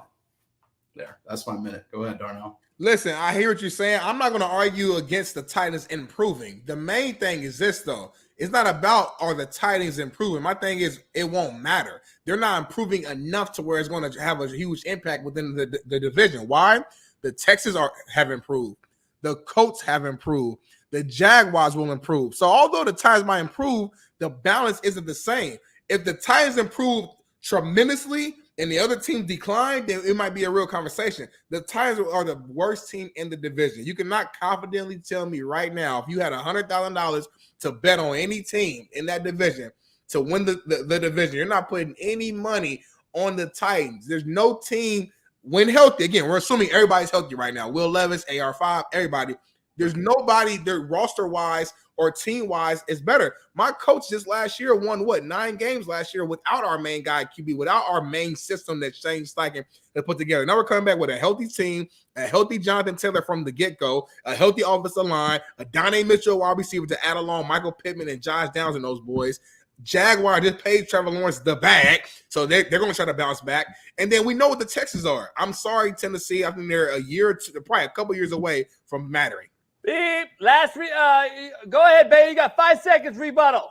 You said that the Colts had success last year because of the roster. I disagree. I think they had success because of Gardner Minshew and his strong suits. I believe that Gardner Minshew's strong suits are not what Anthony Richardson's strong suits are. So therefore, that I don't agree with. Let me tell you this. Gardner, rebuttal. 5 seconds.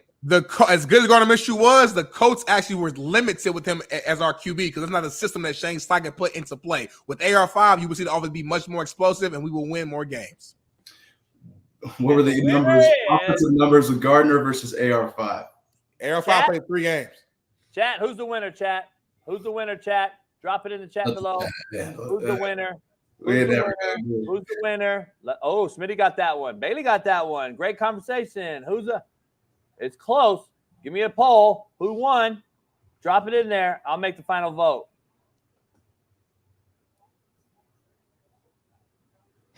JB laughing or reading? I can't never tell whenever Jay put that little head down and his hat is covering his eyes. Look at it. You can't tell if he laughing or reading something or what are you doing? It was a good debate, man. It was a good first. But I like that segment though. I think we add a few more elements to it. Add a little ticker sound effect for the clock. Add a little boxing ring, a little ding, ding, ding. Make it real debate style. I think we can make that into something, man. Might pre-record it. It might be easier to add the elements for you. We can figure it out. We'll see. We'll figure it out. Right, good debate. Good fight, man. Good fight. Let's wrap the show. A lot going on. I got a meeting in about 40 minutes, and then I'm going to shower, and I'm going to head to work. We don't want to hear all that. And then, we don't get have started with my busy Monday, man. With my busy Monday, still waiting to hear what's going on at the 9 to 5. I should have more information this week, so I will keep you posted. Until then, man, we gonna keep rolling, keep the flow going, and keep getting better and better, man. That's all we can do. Hell no, Bailey ain't voting Kamala. Hell no, Bailey hate Kamala. Contrary to your belief. Hey, shout out to everybody in the chat. We'll see who Big Smitty votes for, though. You probably ain't gonna vote. I'd say this year probably the year you don't vote. But if I do vote, we'll see. And I hope that no matter what my decision is, JB, that you will treat me the same way as you've always treated me, and that we will still be homies, and we will still be able to do, go to boxing events, and I'll get invited to the cookout. I hope that you don't turn into the guys that we despise on this show and turn into the guys that use politics as a way to divide. What are you saying? Being the same. I hope so. We'll see. What are you saying? That means you're saying you're going to vote for Kamala. I'm saying I don't know who I'm voting for right now. It's July. That's crazy. If you saw the Olympic thing and you still vote for Kamala, you got problems. There's no connection there. Exactly. There's 1,000% connection. No connection there. Kamala is not responsible for all connected. Yeah, it is. That's the left. That's the left ideology. They want that. He's not curious. Kamala was the designer and decorator. She was the person who made the call and told them to do it for the intro. Have you done the research on the made up human that created this? Yep. Okay, who's the made up human's good friend? Kamala. Go look it up, dog. Research on me. Research it. I already did. Go to Twitter and go look at tweets and do your research. No. I've already seen the real shit. JB be fooling y'all. JB not at home doing this all day. No. JB on Twitter scrolling. He see somebody. He see Matt Wallace tweet. He see somebody tweet, and then he read that, and then that's his research. Matt Wallace is not even 100% accurate. Come on now. That's who you be looking at, though. No, I don't believe nobody. I do my own deep dive, homeboy. Get it twisted. This is the realest show on planet Earth either way, so make sure you pound that like, subscribe, become a member. Tomorrow's Talk That Talk Tuesday. Smitty, I'll let you know, Smitty, about the studio this week. I'll let you know about tomorrow. I got a lot going on again, so I got to find out. I'm sure we'll make it in there this week. I got some other shit going on at the house, and I got to see if we can go tomorrow or not. Are you free to go this week? Listen, man, I'm a hustler. Ask about me. So we going. If we not. You let me know. And we'll go from there. I'm good either way. The show will go on. Shout out to this chat. I love all the hate. I love the love. I love everything in between, man. Vote for who you're going to vote for. I'm not going to judge you. I'm going to vote for who I vote for. And y'all probably won't even know who I vote for because I'm not going to tell you who I vote for. I'm just going to vote. And that's what it's going to be. Don't let Pod 6. You got to tell us, don't you? Don't let these, no, I don't. Don't let these presidential people who don't give a fuck about you or I, don't let them divide us. Because you're doing exactly what you want them to do. Everything that you're talking about that you want that you know the right is doing or the left is doing, by you being divisive and adding to that divisiveness because somebody voting for another side, you're adding to the negativity that we're saying is hurting us right now as a country. We live in a country that's quote unquote free, and you can vote for who you want to vote for, and that should not change who you are as a human being. And we're gonna leave it at that. Hey Bailey, I sent you that video for Smitty earlier in the chat. Can you pop it in real quick? I thought the show was over. Beginning of the show, I put something in. I thought the show was over. It's not. We got. I thought we were closing out. I thought the show was over. The show was over. See, we can't do stuff like this. We can't produce like this. And then you try to throw something Bailey ain't prepared for. The show over. Say the video for tomorrow. Bring the video in tomorrow morning. This will be a little teaser for y'all for tomorrow. We appreciate y'all. Subscribe, become a member, and we're gonna see y'all in the morning. We might be in studio, we might not. You gotta be here to find out. That's all I got, JB.